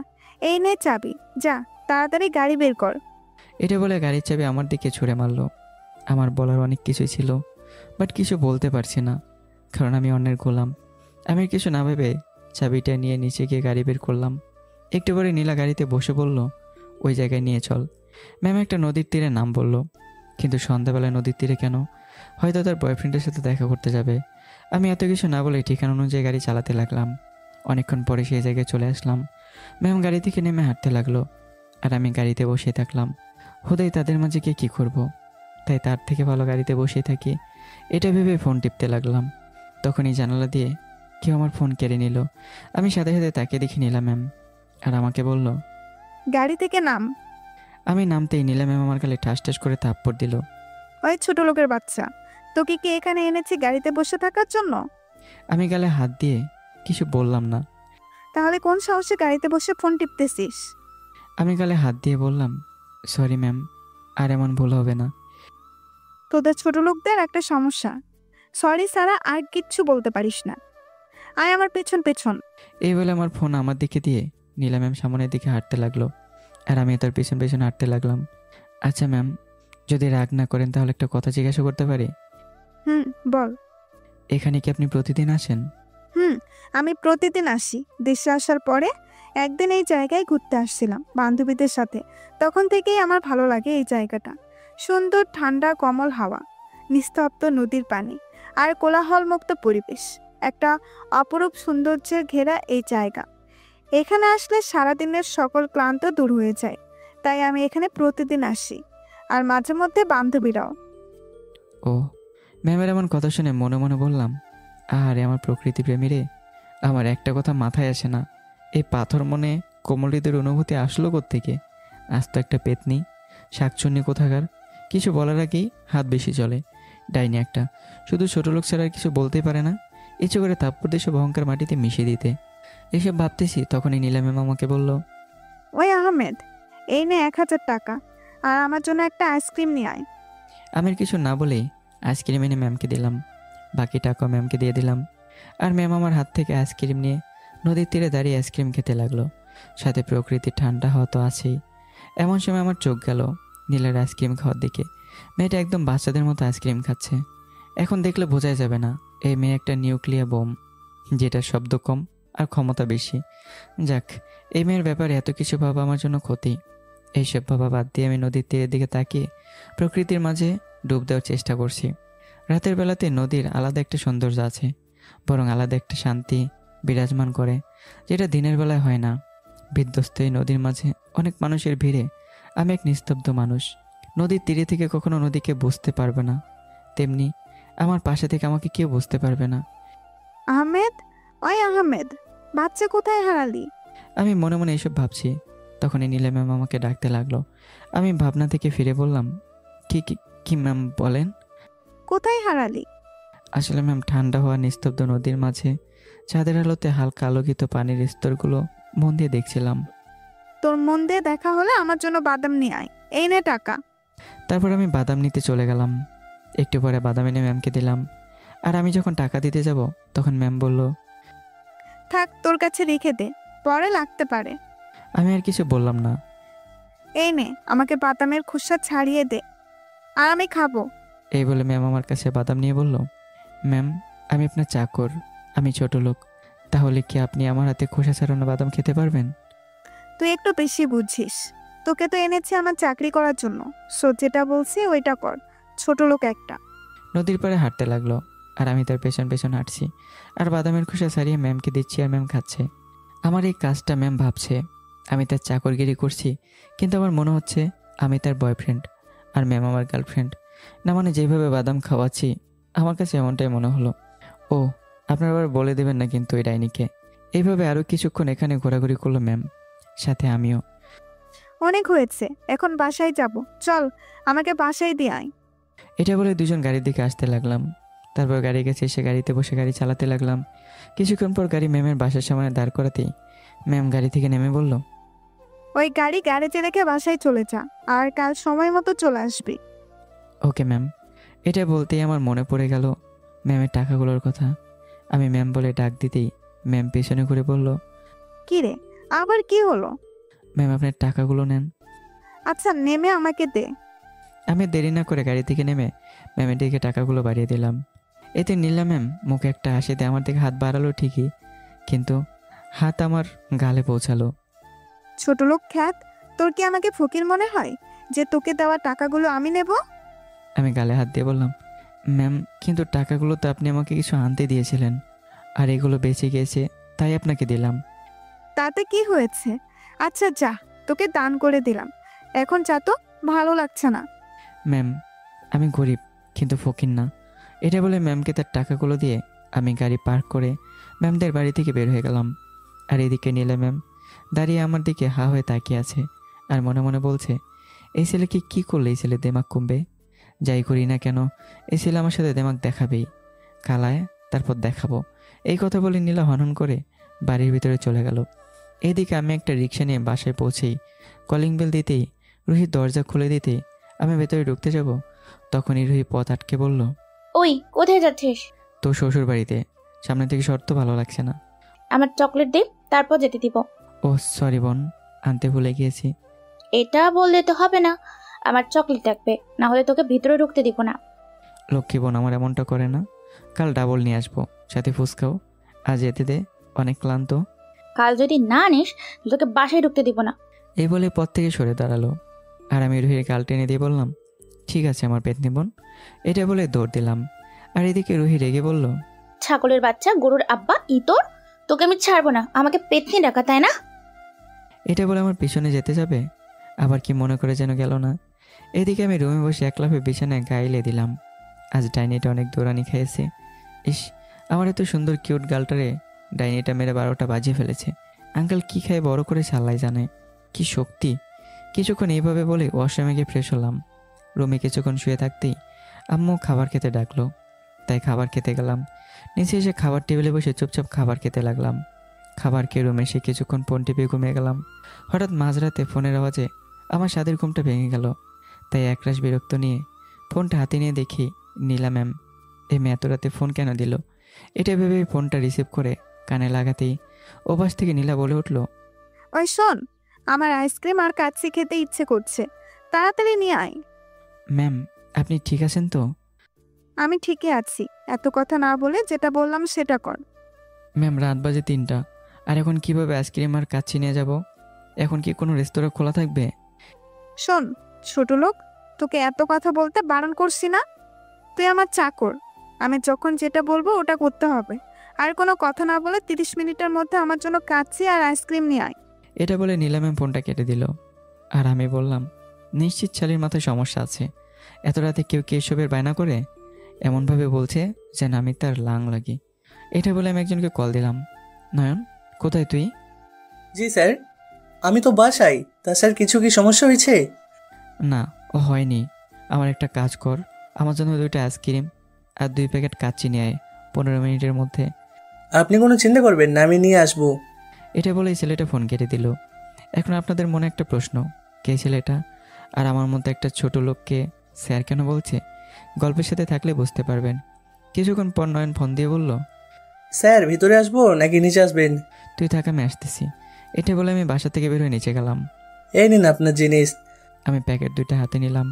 কাজ কেমন চলছে? স্যার ভালো তালছে, বাট আপনি ছাড়া ভালো লাগে না। আচ্ছা স্যার, কখন আসবেন? ছেলেটার কথা শুনে একটা মুচকে হাসি দিলাম। তোমাদের স্যার ম্যাডাম যেদিন আসতে বলবে। স্যার আমি বুঝলাম না স্যার, আপনার সাথে এমনটা করলো কেন? যেখানে আমি নিজেই জানি না সেখানে তুমি কেমনে জানবা? আচ্ছা এখন তুমি যাও, আর মন দিয়ে কাজ করবা, কেমন? Okay sir. এই বলে ছেলেটা তার গাড়ি নিয়ে চলে গেল। আর এদিকে আমি আইসক্রিম আর কাচ্চির প্যাকেট হাতে নিয়ে ঘড়ির দিকে তাকিয়ে দেখি মাত্র 10 মিনিট সময় আছে। আমি দেরি না করে আমাদের গ্যারেজে ঢুকে আমার বাইকটা বের করে স্টার্ট দিয়ে চালাতে লাগলাম। অনেক শান্তি লাগছে অনেক দিন পর নিজের বাইকটা চালাতে পেরে। বাবা তো আমাকে বাইক ধরতে দেবে না, তাছাড়া এখন বাবাও দেখবে না, তাই বাইক নিয়ে বের হয়ে গেলাম। কিছুক্ষণের মধ্যে নীলা ম্যামের বাসায় গিয়ে দূরে বাইক রেখে হেঁটে বাসার সামনে চলে আসলাম, যাতে নীলা ম্যাম বাইক দেখতে না পারে। তারপর ফোন বের করে বললাম, ম্যাম আপনি কই? আমি তো চলে এসেছি। ওকে, বাসার দরজা খোলা আছে, বাসার ভেতরে এসে সিঁড়ির ডান পাশের রুমের সামনে এসে নক দিবি। তবে একটা কথা, বাসার দারোয়ান যেন কিছু জানতে না পারে। তাহলে কিভাবে যাব? দেওয়াল টপকে আয়। আমি ওকে বলে ফোন কেটে আস্তে করে দেয়াল টপকে ম্যামের বাসার ভিতরে ঢুকতে লাগলাম। শালারাজ নিজে কেমন জানি নিজেকেই কয়েকটি ক্যারেক্টারের মানুষ মনে হচ্ছে। প্রথমে ডাইনির জন্য খাবার আনার সময় মনে হচ্ছিল নিজের জিএফের জন্য নিয়ে যাচ্ছি, আর এখন চোরের মতো লাগছে।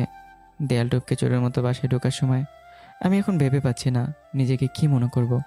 এইসব বলতে বলতে বাসার ভেতরে ঢুকে সেই ডান পাশের রুমটার সামনে আস্তে করে নখ দিতে নিলাম। ম্যাম দরজা খুলে বলল, আয় ভেতরে আয়। আমি ভেতরে গিয়ে ম্যামের হাতে 2টা প্যাকেট ধরিয়ে দিয়ে বললাম, ম্যাম এখানে সব কিছু 2টা করে আছে, যত ইচ্ছে তত খান, আমি এখন আসি। এই বলে জেনে রুম থেকে বেরোতে যাব, তখনই নীলা আমাকে বলল, এই দাঁড়া, কোথায় যাচ্ছিস? আগে আমার কথাটা শোন। আমি দাঁড়িয়ে পিছন করে বললাম, জি বলেন। তুই এই রেস্তোরাঁ থেকে খাবার আনলি কিভাবে? এটা বলে আমি বিরিয়ানির প্যাকেটের দিকে তাকাতেই চমকে উঠলাম, আর মনে মনে নিজেকে গালি দিতে লাগলাম। আমি খেয়াল করিনি বিরিয়ানির প্যাকেটে রেস্তোরাঁর নাম আছে। কি হলো, কি ভাবছিস? তুই এত দামি রেস্তোরাঁ থেকে কিভাবে খাবার আনলি? এই রেস্তোরাঁ থেকে যেমন মানুষ গিয়ে খাবার খেতে বা আনতে পারে না। ম্যামের এমন কথা শুনে আমি থতমত খেয়ে বললাম, ম্যাম আসলে মানে আপনার আদেশ পালন করে বাসা থেকে বের হয়ে অনেক জায়গায় ঘুরেও কোনো রেস্তোরাঁ খোলা পাইনি, ওইটা ছাড়া। আর আমার বিকাশে প্রায় 5,000-এর মতো টাকা ছিল, তাই আর কিছু না ভেবে ওই রেস্তোরাঁ থেকে খাবার নিয়ে আসলাম। তাছাড়া আপনার মতো একটা বড় লোক ফুটপাতের খাবার তো আর খাবেন না, তাই আর কিছু ভাবলাম না। ও আচ্ছা, এই নে টাকা। সরি ম্যাম, আমি টাকা নিতে পারবো না। কেন? এটা তো তোর পাওনা টাকা, তাই দিলাম। ম্যাম এগুলো আপনার আদেশ না মনে করে আমার থেকে গিফট হিসেবে গ্রহণ করেন। ওই ওই আমার এত দূর দিন আসে যে তোর মতো ফকিরের কাছ থেকে গিফট নিব? অনেক রাত হয়েছে, তাই মারতে চাইছি না, তাই বলছি মার খেতে না চাইলে এই টাকাগুলো নিয়ে কেটে পড়। আমি ম্যামের কথা শুনে মনে মনে বললাম, আহমদ মারের চেয়ে টাকা নিয়ে নে, এতে তোরই লাভ। মনে মনে এটা ভেবেই টাকাগুলো নিয়ে রুম থেকে বের হয়ে যেমন করে ঢুকলাম তেমন করে বের হয়ে চলে গেলাম। বাসায় এসে রুমে ঢুকে শুয়ে পড়লাম। সকালবেলায় রুহি ডেকে দিতেই ঘুম থেকে উঠলাম। তারপর ফোনের দিকে তাকিয়ে আমার চোখ কপালে। 9টা বাজতে আর মাত্র 15 মিনিট বাকি। আর এদিকে ম্যামের পাশে উপস্থিত থাকতে হবে 9টা বাজে। আমি আর কিছু না ভেবে দৌড়ে ওয়াশরুমে গিয়ে ফ্রেশ হতে গেলাম। ফ্রেশ হয়ে রুমে এসে রেডি হয়ে নিচে যেতে দেখি রুহি বসে নাস্তা করছে। আর আমি পেছন থেকে রুহির কান টেনে দিয়ে বললাম, এই ডাইনি, আমাকে তো দেরিতে ডাকলে কেন? এখন অফিসের সময় পেরিয়ে গেল। লাগছে কুত্তা, ছাড় আমাকে। সে 2 ঘন্টা আগে থেকে ডাকছে, না উঠলে আবার কি? দেরি হচ্ছে, তা না হলে তোকে বোঝাতাম। এই বলে আমি বের হয়ে যেতে লাগলাম। তখনই রুহি বলল, আরে নাস্তা তো করে যা। সময় নেই, ওখানে করে নেব নে। এটা বলে বাসা থেকে বের হয়ে একটা ট্যাক্সি নিয়ে সোজা ম্যামের বাসার সামনে চলে আসলাম। তারপর গাড়ি থেকে নেমে ভাড়া মিটিয়ে বাড়ির ভেতরে গিয়ে গ্যারেজ থেকে গাড়ি বের করে দাঁড়িয়ে থাকলাম। একটু পরে নীলা ম্যাম বাসা থেকে বের হয়ে আমার কাছে এসে কষে একটা থাপ্পড় দিয়ে বলল, ওই ছোট লোকের বাচ্চা, এই তোর আসার সময় হলো? সরি ম্যাম, ঘুম থেকে উঠতে দেরি হয়ে গেছে। কেন? কোথায় চুরি করতে গিয়েছিলে যে সকালে উঠতে পারিসনি? ম্যাম, এটা কেমন কথা? কাল তো আপনার জন্য খাবার নিয়ে এসেছিলাম, তাহলে এখানে চুরির কথা কেন আসলো? আসে, চুরির কথা আসে। তোদের মতো ছোট লোকদের বিশ্বাস নেই, কখন কি করিস না করিস। এখন বেশি কথা না বলে বাড়িয়ে গাড়ি চালা, এমনি দেরি হয়ে গিয়েছে। এটা বলে ম্যাম গাড়িতে উঠে বলল। আর আমি গাড়িতে উঠে গাড়ি চালাতে লাগলাম। কিছুক্ষণের মধ্যে অফিসে আসতে ম্যাম চলে গেল। আর আমি গাড়ি পার্ক করে গাড়ি থেকে নেমে অফিসে ঢুকে নিজের কেবিনে চলে গেলাম। তখন রাফি এসে বলল, আহা গো, কত ভালোবাসা, এত তাড়াতাড়ি গাড়ি করে অফিসে নিয়ে আসা। তাও আমার কিছু বললে আমাদের ওপরে রাগ দেখায়। রাফির এমন খোঁচা মারা কথা শুনে কিছু না বলে শুধু রাগি চোখে তাকিয়ে থাকলাম। আর আমার এমন তাকানো দেখে রাফি আস্তে করে চলে গেল। আমি রাফির এমন করাতে একটা হাসি দিয়ে কাজ করতে লাগলাম। আসলে বন্ধুরা এমনই হয়, জ্বালানোর কোনো ইস্যু পেলেই হয় সারাক্ষণ জ্বালাতেই থাকবে। এইভাবে কেটে গেল 1 মাস। প্রতিদিন ম্যামকে অফিসে নিয়ে আসা, তারপর অফিস শেষ করে বাসায় নিয়ে যাওয়া, নদীর তীরে ঘোরা, তারপর ম্যামকে বাসায় দিয়ে আসা। এর মাঝে ম্যামের ডেইলি রুটিন ছিল আমাকে অপমান করাও, থাপ্পড় দেওয়া। এক কথায় বলতে গেলে আমি জাস্ট নীলা ম্যামের উপর বিরক্ত। তার অত্যাচার আমি সহ্য করতে পারছি না। আর না পারছি এই মেয়ের থেকে মুক্তি পেতে। আমার আর কিছু করার নেই, এসে না থাকার পরও এই মেয়ের গোলামি করতে হচ্ছে। এসব ভেবে ঘুমিয়ে গেলাম। এদিকে নীলাসহ তার মা বাবা মিলে ডিনার করছে। এমন সময় নীলার বাবা বলে উঠল, নীলা, তুই বলছিস তুই 1 মাস অফিস দেখাশোনা করার পর আমাদের কথা শুনবি এবং আমরা যাকে তোর জন্য পছন্দ করব তাকে তুই বিয়ে করবি? হ্যাঁ বাবা, বলেছি, কিন্তু এখন এসব কথা কেন? কারণ একমাত্র হয়ে গিয়েছে, তাই তোর বাবা মনে করিয়ে দিল। আচ্ছা বাবা, আমাকে আর কয়েকদিন সময় দিলে হয় না? না, সময় অনেক দিয়েছি। আর না, এখন আমরা যেমন বলবো তোকে তেমন শুনতে হবে। নীলার বাবার মুখে এমন কথা শুনে নীলার কেন জানি নিজের অজান্তে খারাপ লাগা কাজ করলো। কিন্তু সে খারাপ লাগা এক পাশে রেখে নীলা বলল, বাবা, আমি তোমাদের কথা শুনবো। তোমরা আমাকে যার সাথে বিয়ে দিবে আমি মাথা পেতে বিয়ে করব। কিন্তু আমার একটা শর্ত আছে। কি শর্ত বল? বিয়ের পর অফিস আমি দেখাশোনা করব। আর তোমার জামাই কি করবে না করবে ওটা তোমার জামাইয়ের ব্যাপার। ওটা তোরা ভালো বুঝবি, কারণ সব কিছুই তোর। ওকে বাবা, তাহলে তোমরা ছেলে দেখা শুরু করো। তা আর লাগবে না, ছেলে আমাদের দেখা হয়ে গিয়েছে। আমি তোকে সময় করে ছেলেটার ছবি হোয়াটসঅ্যাপে পাঠিয়ে দেব, তুই দেখে নিস। ওকে বাবা। আর নীলা কিছু না বলে খামটা হাতে নিয়ে খাবার খেয়ে রুমে চলে গেল। নীলা রুমে এসে বিছানায় শুয়ে ঘুমানোর চেষ্টা করলো, কিন্তু তার চোখে ঘুম নেই। এক অজানা খারাপ লাগা কাজ করছে নীলার মনের মাঝে। এমনটা কেন হচ্ছে নীলা সেটাও ভাবতে পারছে না। এমন খারাপ অনুভূতি নীলার মনে আর কখনো জাগেনি। হঠাৎ করে এমন অস্থিরতা কাজ কেন করছে সেটা নীলা বুঝতে পারছে না। সব কল্পনা জল্পনা বাদ দিয়ে নীলা ঘুমিয়ে গেল। সকালবেলা এদিকে আমি ঘুম থেকে উঠে ফ্রেশ হয়ে নাস্তা করে বেরিয়ে পড়লাম ম্যামের বাসার উদ্দেশ্যে। কিছুক্ষণের মধ্যে ম্যামের বাসাতে এসে গ্যারেজ থেকে গাড়ি বের করে গাড়িতে বসে ফোন টিপছি। একটু পর নীলা ম্যাম গাড়িতে বসে কিছু না বলে চুপ করে বসে থাকলো। আর আমি চুপচাপ গাড়ি চালাতে থাকলাম আর ভাবতে লাগলাম, আজ হঠাৎ এই জল্লাদ নীরব কেন? অন্যদিন তো কিছু না কিছু বাহানা মেরে থাপ্পড় নয়তো অপমান না হলে গালিগালাজ করতো, আজ এত চুপচাপ কেন? এটা ভেবে লুকিং গ্লাসের দিকে আর চোখে তাকিয়ে ম্যামের দিকে তাকাতেই দেখি নীলা ম্যামের মুখ কেমন জানি ফ্যাকাশে লাগছে। দূর, কার কেমন লাগবে না লাগবে এসব না ভাবলেও আমার চলবে। এটা বলে গাড়ি চালানোতে মন দিলাম। একটু পরে গাড়ি অফিসে এসে থামলো। নীলা ম্যাম চুপ করে গাড়ি থেকে নেমে চলে গেল অফিসে। আমি তেমন কিছু না ভেবেই অফিসে ঢুকে রাফি, মিম আর অন্য কলিগদের সাথে কুশল বিনিময় করে নিজের কেবিনে চলে গেলাম। তারপর কাজে মন দিলাম। এদিকে নীলা তার কেবিনে বসে ভাবতে লাগলো, আমার কি হয়েছে? কাল থেকে কেন জানি মনটা অস্থির অস্থির, কিন্তু কেন সেটা বুঝতে পারছি না। আমার কাজেও মন দিতে পারছি না। ধুর, কেন যে বাবাকে বললাম 1 মাস পরে তোমরা যার সাথে বিয়ে দিবা তাকে বিয়ে করব। আরও কয়েক মাস চাওয়া উচিত ছিল, তা না হলে এই ছাগল ছোট লোকটাকে শাস্তি ভালো করে দিতে পারতাম। যদিও শাস্তি পাবে, তবে আগে থেকে কম। এসব ভাবতে ভাবতে হঠাৎ করে নীলার ফোনে মেসেজের নোটিফিকেশন আসলো। নীলা ফোনের দিকে তাকিয়ে দেখে তার বাবা কার কয়েকটা ছবি পাঠিয়েছে। নীলার প্রথমে মনে হচ্ছিল ছেলেটা ছবি দেখবে না, কিন্তু আবার মনে মনে বলল, সে তো আমার স্বামী হবে, তাই কেমন দেখতে একটু আমিও দেখি। এটা বলে নোটিফিকেশনে টাচ করে ছবিগুলো ওপেন করতেই নীলা দাঁড়িয়ে গেল। হোয়াট? এটা কিভাবে সম্ভব? মনে হয় বাবা ভুলে এই ছবিগুলো দিয়ে দিচ্ছে। দেখি বাবাকে কল দিয়ে। এই বলে নীলা তার বাবাকে কল দিল। কিরে মা, তুমি এই সময় কল দিলে যে? বাবা, তুমি আমাকে এটা কার ছবি পাঠিয়েছো? কেন, জামাইয়ের ছবি? না বাবা, তুমি ভুলে অন্য কারোর ছবি পাঠিয়েছো। বিশ্বাস না হলে দেখো। আচ্ছা, আমি দেখি। এটা বলে নীলার বাবা আবার হোয়াটসঅ্যাপ ওপেন করে দেখতে পেল ঠিকই জামাইয়ের ছবি দিয়েছে। কিরে, আমি তো তোকে ঠিক ছবি দিয়েছি। কি বাবা, তুমি কি পাগল হয়েছো? না, আমরা ঠিক আছে। আমি বাসায় আসতেছি, কথা হবে। এটা বলে নীলা ফোন কেটে রাগে হনন করে কেবিন থেকে বের হয়ে গেল। এইদিকে আমি কেবিনে বসে কাজ করছি। এমন সময় হঠাৎ নীলা ম্যাম আমার কেবিনে ঢুকে পড়লো। এতে আমি একটু ভয় পেয়ে হকচকিয়ে উঠলাম। ম্যাম আপনি? গাড়ির চাবি দে। কেন ম্যাম, কোথাও যাবেন নাকি? আমি এই কথা বলাতে নীলা ম্যাম রেগে আমার গালে কষে একটা থাপ্পড় দিয়ে বলল, ছোট লোক, তোর সাহস কি করে হয় আমাকে প্রশ্ন করার? যেটা বললাম ওটা কর, আমাকে গাড়ির চাবি দে। আমি গালে হাত দিয়ে নীলা ম্যামকে গাড়ির চাবি দিতেই নীলা ম্যাম কেবিন থেকে হনন করে চলে গেল।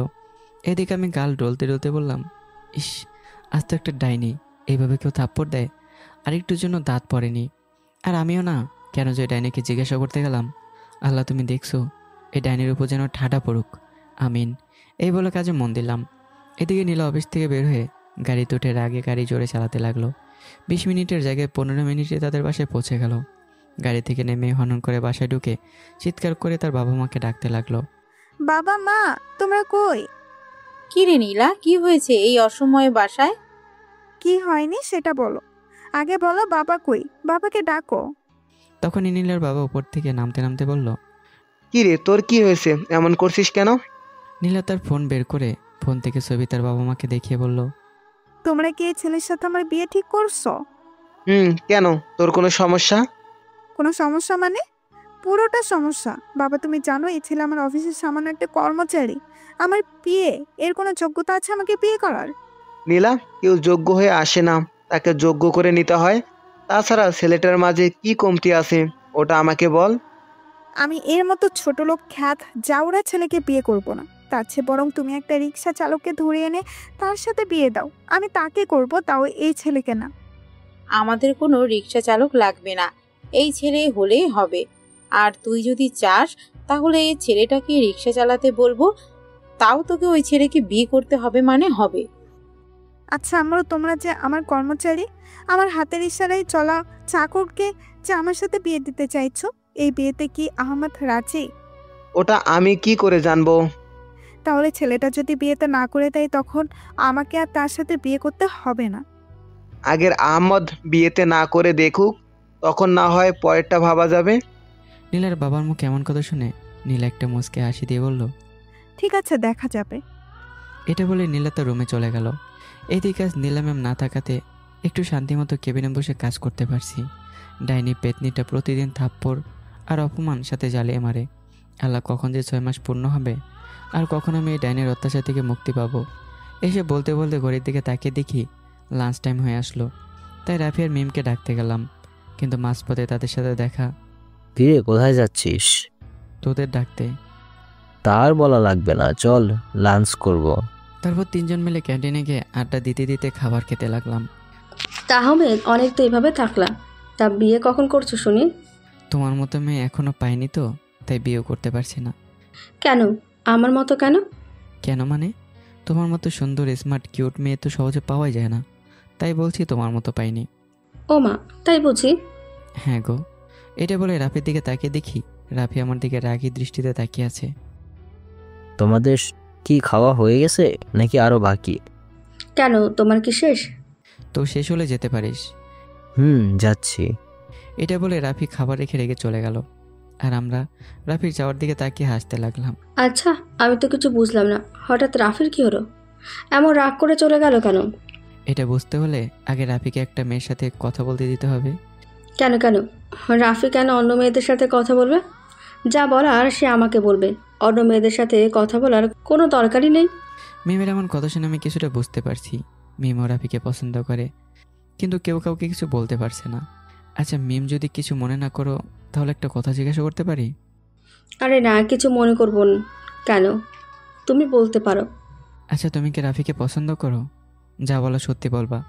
আমার হুট করে এমন প্রশ্ন করাতে মিম কি বলবে খুঁজে পাচ্ছে না। না মানে মানে না করে বলতে পারো, যদি কোনো সাহায্য করতে পারি। আমার কথা মিম একটু সাহস আর লজ্জা নিয়ে বলল। আসলে সত্যি বলতে আমার কাছে রাফি অনেক ভালো লাগে, কিন্তু ওকে বলার সাহস পায় না। প্লিজ কিছু একটা করো। ওকে, আমি চেষ্টা করব। তারপর আরও একটু আড্ডা দিয়ে খাবার খেয়ে অফিসে ঢুকে নিজের কেবিনে চলে যেতে লাগলাম। তখন রাফির দিকে তাকিয়ে দেখি রাফি আমার দিকে রাগী দৃষ্টিতে তাকিয়ে আছে। আমি রাফির কাছে গিয়ে আরেকটু জ্বালানোর জন্য বললাম, কিরে তোর কি হয়েছিল, এভাবে নাকে চলে আসলি যে? আমার যেটা হোক তাতে তোর কি? কিরে ভাই এমন রাখছিস কেন? আমার রাগ আমি করব, তাতে তোর কি? যা তো এখান থেকে, বিরক্ত করিস না। কি হয়েছে বল। দেখ, তুই জানিস আমি মিমকে পছন্দ করি, তারপরও তুই ওর সাথে এমনভাবে কথা বললি কেন? তা পছন্দ করিস ওটা বলছিস না কেন? ও যদি আমাকে ফিরিয়ে দেয়? ওটা তখন দেখা যাবে, আগে বলেই তো দেখ। আমার ভয় হয় ও যদি আমাকে ফিরিয়ে দেয় তখন আমি শেষ হয়ে যাব। এই তোদের মতো ছেলেদের একটা সমস্যা। আরে হালা, তুই যে পছন্দ করিস ওটা যদি না বলিস, একদিন দেখবি আমার মতো একটা ছেলে তোর সামনে মিষ্টি কথা বলে মিমকে নিয়ে যাবে। তখন কি নিজেকে সামলাতে পারবি? আর যদি বলার পর মানা করে দেয় তাহলে কয়েকদিন কষ্ট পাবি, এরপর ঠিক হয়ে যাবে। কিন্তু না বলে ভালোবাসা হারালে তাহলে সারা জীবন কষ্ট পাবি। আমার কথা শুনে রাফি আমার হাত ধরে বলল, দোস্ত একটা সাহায্য কর, আমি মিমকে হারাতে চাই না। দেখ, আমি কখনো প্রেম করিনি, না কাউকে পছন্দ হয়েছে, তাই কিছু তো বলতে পারবো না। তবে একটা ভালো সময় দেখে মিমকে প্রপোজ করে দে। আচ্ছা ভাই, এটা করব, কিন্তু তুই আর ওর সাথে এমন জোরে কথা বলবি না। ঠিক আছে মেরে ভাই, এখন কাজ কর। এটা বলে আমার কেবিনে এসে কাজ করতে লাগলাম। এইভাবে কিছুক্ষণ কাজ করার পর হঠাৎ করে নীলা ম্যাম আমার কেবিনে এসে আমার দিকে রাগী দৃষ্টিতে তাকিয়ে থাকলো। আচমকা ম্যাম আমার কেবিনে আসাতে আমি একটু ভয় পেয়ে গেলাম। তারপর আমি কিছু বলতে যাব, তার আগে ম্যাম আমার কলার ধরে বলল, ছোট লোক, তুই ভাবতে কি করে আমি তোকে বিয়ে করব? এই, তোর কি যোগ্যতা আছে আমাকে বিয়ে করার? নীলা ম্যামের মুখে এমন কথা শুনে আমি কিছুটা অবাক হলাম। ম্যাম কি হয়েছে, আপনার মাথা ঠিক আছে তো? কুত্তা, আমার মাথা ঠিক আছে, কিন্তু তোর মাথা ঠিক নেই। সামান্য আমার অফিসে আমার চাকর হয়ে তুই ভাবলি কি করে আমি তোকে বিয়ে করব? আরে তুই তো আমার জুতার সমান যোগ্যতা রাখিস না আইসা আমাকে বিয়ে করতে। ম্যাম তখন থেকে কি বিয়ে করে যাচ্ছে, আমি কেন আপনাকে বিয়ে করতে যাব আজব? দেখ, সাধু সাজিস না। আমি জানি তুই সব কিছু করছিস, তা না হলে আব্বু তোর সাথে আমাকে বিয়ে দেওয়ার কথা ভাবে কেমনে? কি, আপনার বাবা আমার সাথে আপনার বিয়ে ঠিক করেছে, অথচ আমি জানি না? নাটক কম করিস ছোট লোক। দেখুন, আমি কোনো নাটক করছি না। তাছাড়া আমার পরিবার আমার জন্য মেয়ে দেখতেছে, আর মনে হয় এটা পারিবারিকভাবে হয়েছে। আমি এত কিছু জানি না, এখন তুই তোর মা বাবাকে বলবি আমাকে তুই বিয়ে করতে পারবি না। আমি কেন বলবো, আপনি আঙ্কেলকে বললেই হয়, আপনি বলেন। ছোট লোক, আমি যদি পারতাম তাহলে তোর মতো ছোট লোক চাকর রাস্তার একটা ছেলেকে বিয়ে ভাঙার জন্য বলতাম না। হয়েছে, এত দেমাগ দেখাতে হবে না। এমন কথা শুনে নীলা ম্যাম রেগে আমার কলারে শক্ত করে ধরে বলল, কি বললি কুত্তা? আমি তোর সাথে দেমাগ দেখাচ্ছি? তাই নয় তো কি, এমনভাবে কথাগুলো বলছেন যে আমি আপনাকে বিয়ে করতে উঠে পড়ে লেগেছি। মানে? দেখেন, বিয়েটা পারিবারিকভাবে হচ্ছে, বরের অনুমতি ছাড়া বিয়ে হবে না, তাই আমি আগে রাজি থাকতে হবে। আর আমি তখনই আর তখন আমার ছবি দেখে তুই আমাকে বিয়ে করতে উঠে পড়ে লাগবি, কারণ আমার কাছে টাকা সম্পত্তি সব আছে। আর তোদের মতো ছোট লোকগুলোকে এটা চাই, তাই না? বড় লোকের মেয়েদের বিয়ে করে লাইফ সেটেল করা। এই আপনি একটু বেশিই বোঝেন। আমি আপনাকে কখনো বিয়ে করতে রাজি হতাম না, আর কখনো বিয়েও হতো না। আমি আজকে আব্বুকে বিয়ে ভাঙতে বলবো, কারণ আপনি আমার যোগ্য না। কি বললি কুত্তা? আমি তোর যোগ্য না? নাকি তুই আমার যোগ্য না? আরে ছোট লোক, তুই একবার তোর দিকে তাকা আর একবার আমার দিকে। তোর পুরো মাস যে টাকা দিয়ে চলে, আমার ওই টাকা দিয়ে একদিন চলে, আর তুই বলছিস কিনা আমি তোর যোগ্য না? ম্যাম, টাকা দিয়ে সব হয় না। আপনার সারা জীবনই টাকা থাকবে না। এই সম্পত্তি আপনি মরে গেলে কবরে নিয়ে যেতে পারবেন না। শুধু পারবেন সাদা কাপড় আর একটা আমলনামা। তাহলে এত অহংকার কিসের ম্যাম? আর কি বলেন ম্যাম, আপনার দিকে তাকাতে? আর আমি আপনার দিকে তাকিয়েছি, তাই তো বললাম। আপনি একটা অহংকারী বদমেজাজি একটা মেয়ে, মানুষকে সম্মান করতে পারেন না। আর যে ব্যক্তি অন্য ব্যক্তিকে সম্মান করতে পারে না, সে কীভাবে বউ মেটেরিয়াল হবে? আর আপনাকে আমি কেন, কেউই বিয়ে করতে চাইবে না, কারণ আপনি কোনো সংসারই করতে পারবেন না। ম্যাম, টাকা থাকলে সব কিছু করা যায় না। আর তাছাড়া এই টাকা অফিস আপনার না, এইসব আপনার বাবার। তাই ধরতে গেলে আপনার কাছে কিচ্ছু নেই। যাক ম্যাম, অনেক কথাই বলে দিলাম, ক্ষমা করবেন। আমি আজ আম্মুকে মানা করে দেব। এতক্ষণ ধরে নীলাম আর কথাগুলো মন দিয়ে শুনছিল, কিন্তু মন গলেনি, উল্টে আরও রেগে গেল। কি বললি ছোট লোক? আমি ওয়াইফ ম্যাটেরিয়াল না? আমি কারো স্ত্রী হওয়ার যোগ্যতা রাখি না?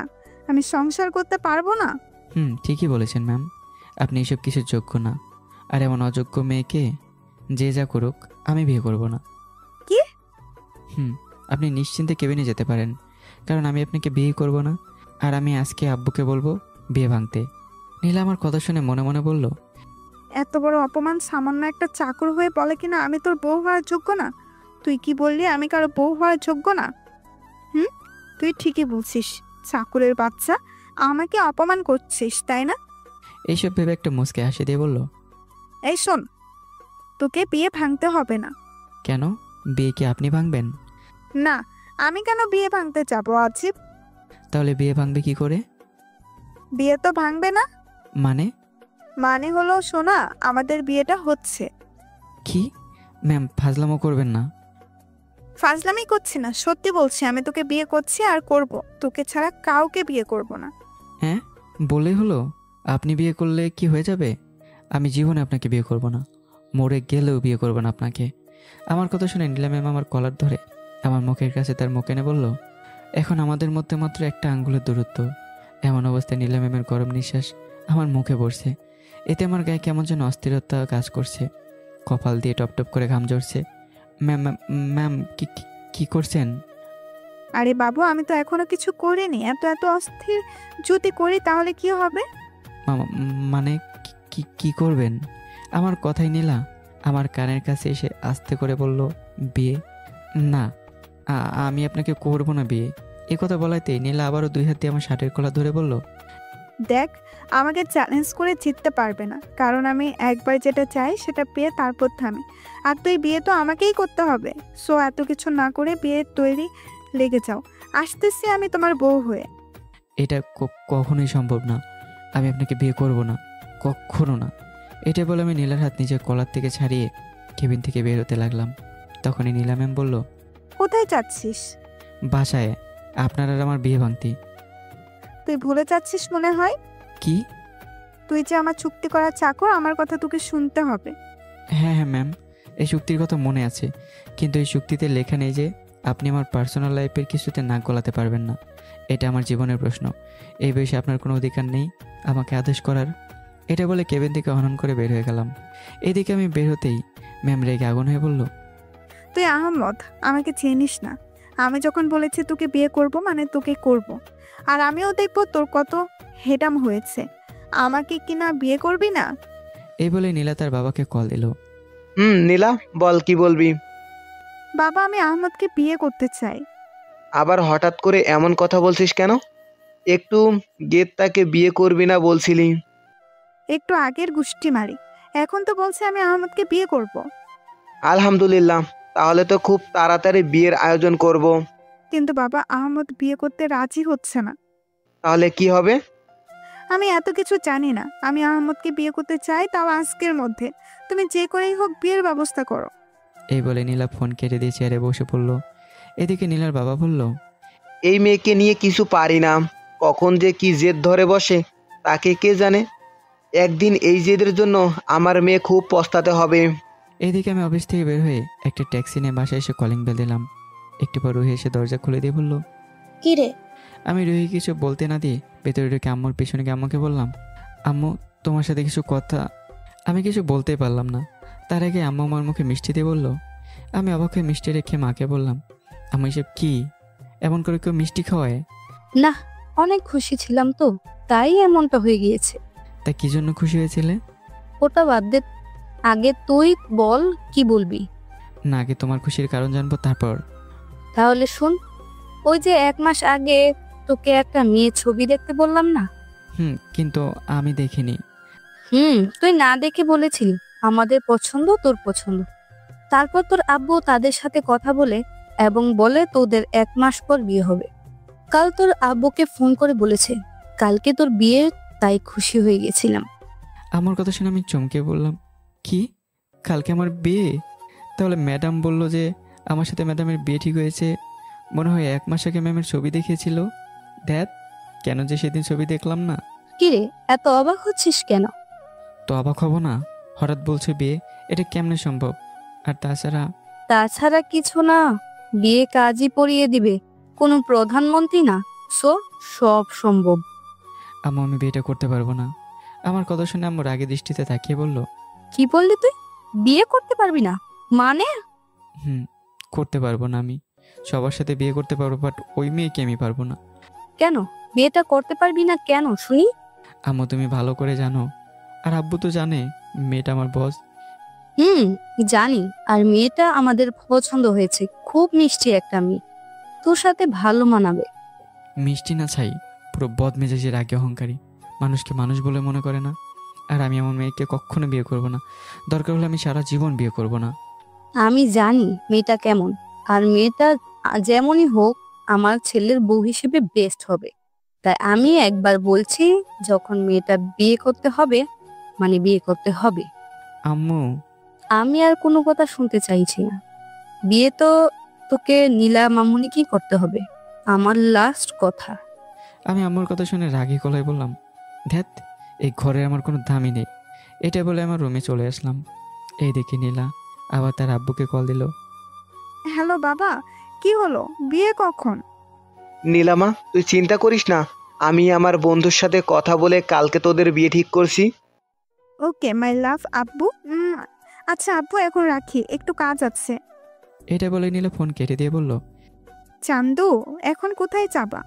আমি নাকি তোর যোগ্য না, যেখানে ওর থেকে ভালো ছেলেরা আমার পিছনে ঘুরে, আর ও বলছে আমি নাকি তার স্ত্রী হতে পারবো না। সে আমাকে নাকি বিয়ে করতে পারবে না, আর বলে কিনা কখনো আমাকে বিয়ে করবে না। আমিও দেখি তুই আমাকে কেমনে বিয়ে করবি না। এদিকে আম্মুর সাথে রাগারাগি করে রুমে এসে আব্বুকে কল দিলাম। হ্যালো আব্বু, আমি তোমাকে কিছু বলতে চাই। আহমেদ বল, কি বলবি?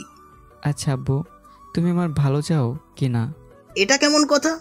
হ্যাঁ নাকি না? আমি তো তোর ভালো চাইবো। তাহলে নীলা ম্যামের সাথে আমার বিয়েটা ভেঙে দাও। ওকে বিয়ে করলে আমি কখনো ভালো থাকতে পারবো না। তাহলে একটা কাজ কর, বাড়ির আশেপাশে কয়েকজন মুরব্বি নিয়ে আমার কবরটা খুঁড়ে রাখ। আমি তোর বিয়ে ভেঙে আসতেছি বাড়িতে অ্যাম্বুলেন্সে করে। আমি বাবার মুখে এমন কথা শুনে এক মুহূর্তের জন্য থমকে গেলাম। পিছনে দবাস করে বসে পড়লাম। আর আমার মনে হচ্ছে আমার পুরো পৃথিবীটা অন্ধকার লাগছে। বাবা এমন একটা কথা বলতে পারলো আমাকে। বাবা, তুমি এমন কথা বলতে পারলে? বললাম, কারণ আমি আমার বন্ধুকে কথা দিয়ে ফেলেছি তোর সাথে তার মেয়ের বিয়ে হবে। আর এখন যদি বিয়েটা ভাঙি তাহলে আমার কোথার কি হবে? আর তখন আমার মোড়া ছাড়া আর কিছুই করার থাকবে না। তাই যেটা বললাম তুই ওইটা কর, আমি গেলাম বিয়ে ভাঙতে। হ্যাঁ, বাবার মুখের একটা কথা আমার কলিজায় গিয়ে লাগছে। আমি বাবার কথা সহ্য করতে পারছি না। আর কেমনভাবে সহ্য করব? বাবা যখন বলে ছেলেকে আমার জন্য কবর খুঁড়তে, তাও যদি হয় ছেলের জন্য, তাহলে কিভাবে ছেলে হয়ে এই কথা মানব? আমি মানতে পারিনি, তাই জোরে একটা চিৎকার দিলাম। বাবা, এমন কথা আর কখনো বলবে না। আমি যা নিতে পারছি না। তোমরা যার সাথে আমাকে বিয়ে করতে বলবে আমি তাকে বিয়ে করব। আমার আর কোনো আপত্তি নেই। এটা বলে আমি ফোন কেটে দিলাম আর বিছানায় গাইলে দিলাম। আর ভাবতে লাগলাম আগের কথাগুলো। তখন কী ছিলাম আর এখন কি। 2 মাসে আমার জীবনটা এমন উল্টাপাল্টা হয়ে যাবে তা আমি কখনো ভাবতে পারিনি। এসব ভাবছিলাম, তখনই ফোনটা বেজে উঠলো। ফোনটা হাতে নিয়ে দেখে নীলা ম্যাম কল দিয়েছে। আমি কিছু না ভেবে ফোনটা কানে নিলাম। কিরে চাকর, জামাই কি বিয়ে ভাঙতে পারলা? আমি নিশ্চুপ, জানি আমাকে খোঁচা দিয়ে কথা বলছে, আর আমি কিছু বললে রেখেও যাবে। আমার সাথে পাঙ্গা নিয়ে আজ পর্যন্ত কেউ জিততে পারেনি, আর তুই সামান্য একটা চাকর, তুই কিভাবে জিতবি? ম্যাম, বিয়েটা একটা ছেলে খেলা নয়। যে আপনি হারবেন আর আমি জিতবো। এটা একটা জীবনের অংশ, সো একটু বোঝার চেষ্টা করুন। এই বিয়েটা হলে আপনার আর আমার জীবন দুটোই নষ্ট হবে। নো নো নো, জীবন নষ্ট হবে ঠিক, তবে 2 জনের না, 1 জনের, সেটা হলেই তুই। আর ওইটা বিয়ের পর বুঝতে পারলি শালা ফকিন্নি। রাখ, কাল সকালে দেখা হবে বিয়ের আসরে। এই বলে নীলা ম্যাম ফোনটা কেটে দিল। এইদিকে আমি নীলা ম্যামের কথা বুঝতে পারছি, এই বিয়েটি আমার জীবনটাকে শেষ করতে আমাকে বিয়ে করছে। তবে এবার ওর থেকে ওর ভাবনার উল্টো হবে। সে তো পরিকল্পনা করে প্রতিশোধ নেওয়ার জন্য আমাকে বিয়ে করছে, কিন্তু তার পরিকল্পনার মধ্যে তার উদ্দেশ্য বদলে দেব। আমি তাকে দেখাবো আমি কি জিনিস, তাকে হারে হারে টের পাওয়াবো। এটা আমার পক্ষ থেকে আমার নিজেকে নিজের ওয়াদা। তো বন্ধুরা, এরপর কি হয় না হয় সেটা জানতে হলে পরের পর্বের জন্য অপেক্ষা করুন। আর হ্যাঁ, সাথেই থাকবেন, চ্যানেলটা সাবস্ক্রাইব করে। ভিডিওটা ভালো লাগলে লাইক করবেন। ভালো থাকবেন, সুস্থ থাকবেন। দেখা হচ্ছে খুব তাড়াতাড়ি। আল্লাহ হাফিজ।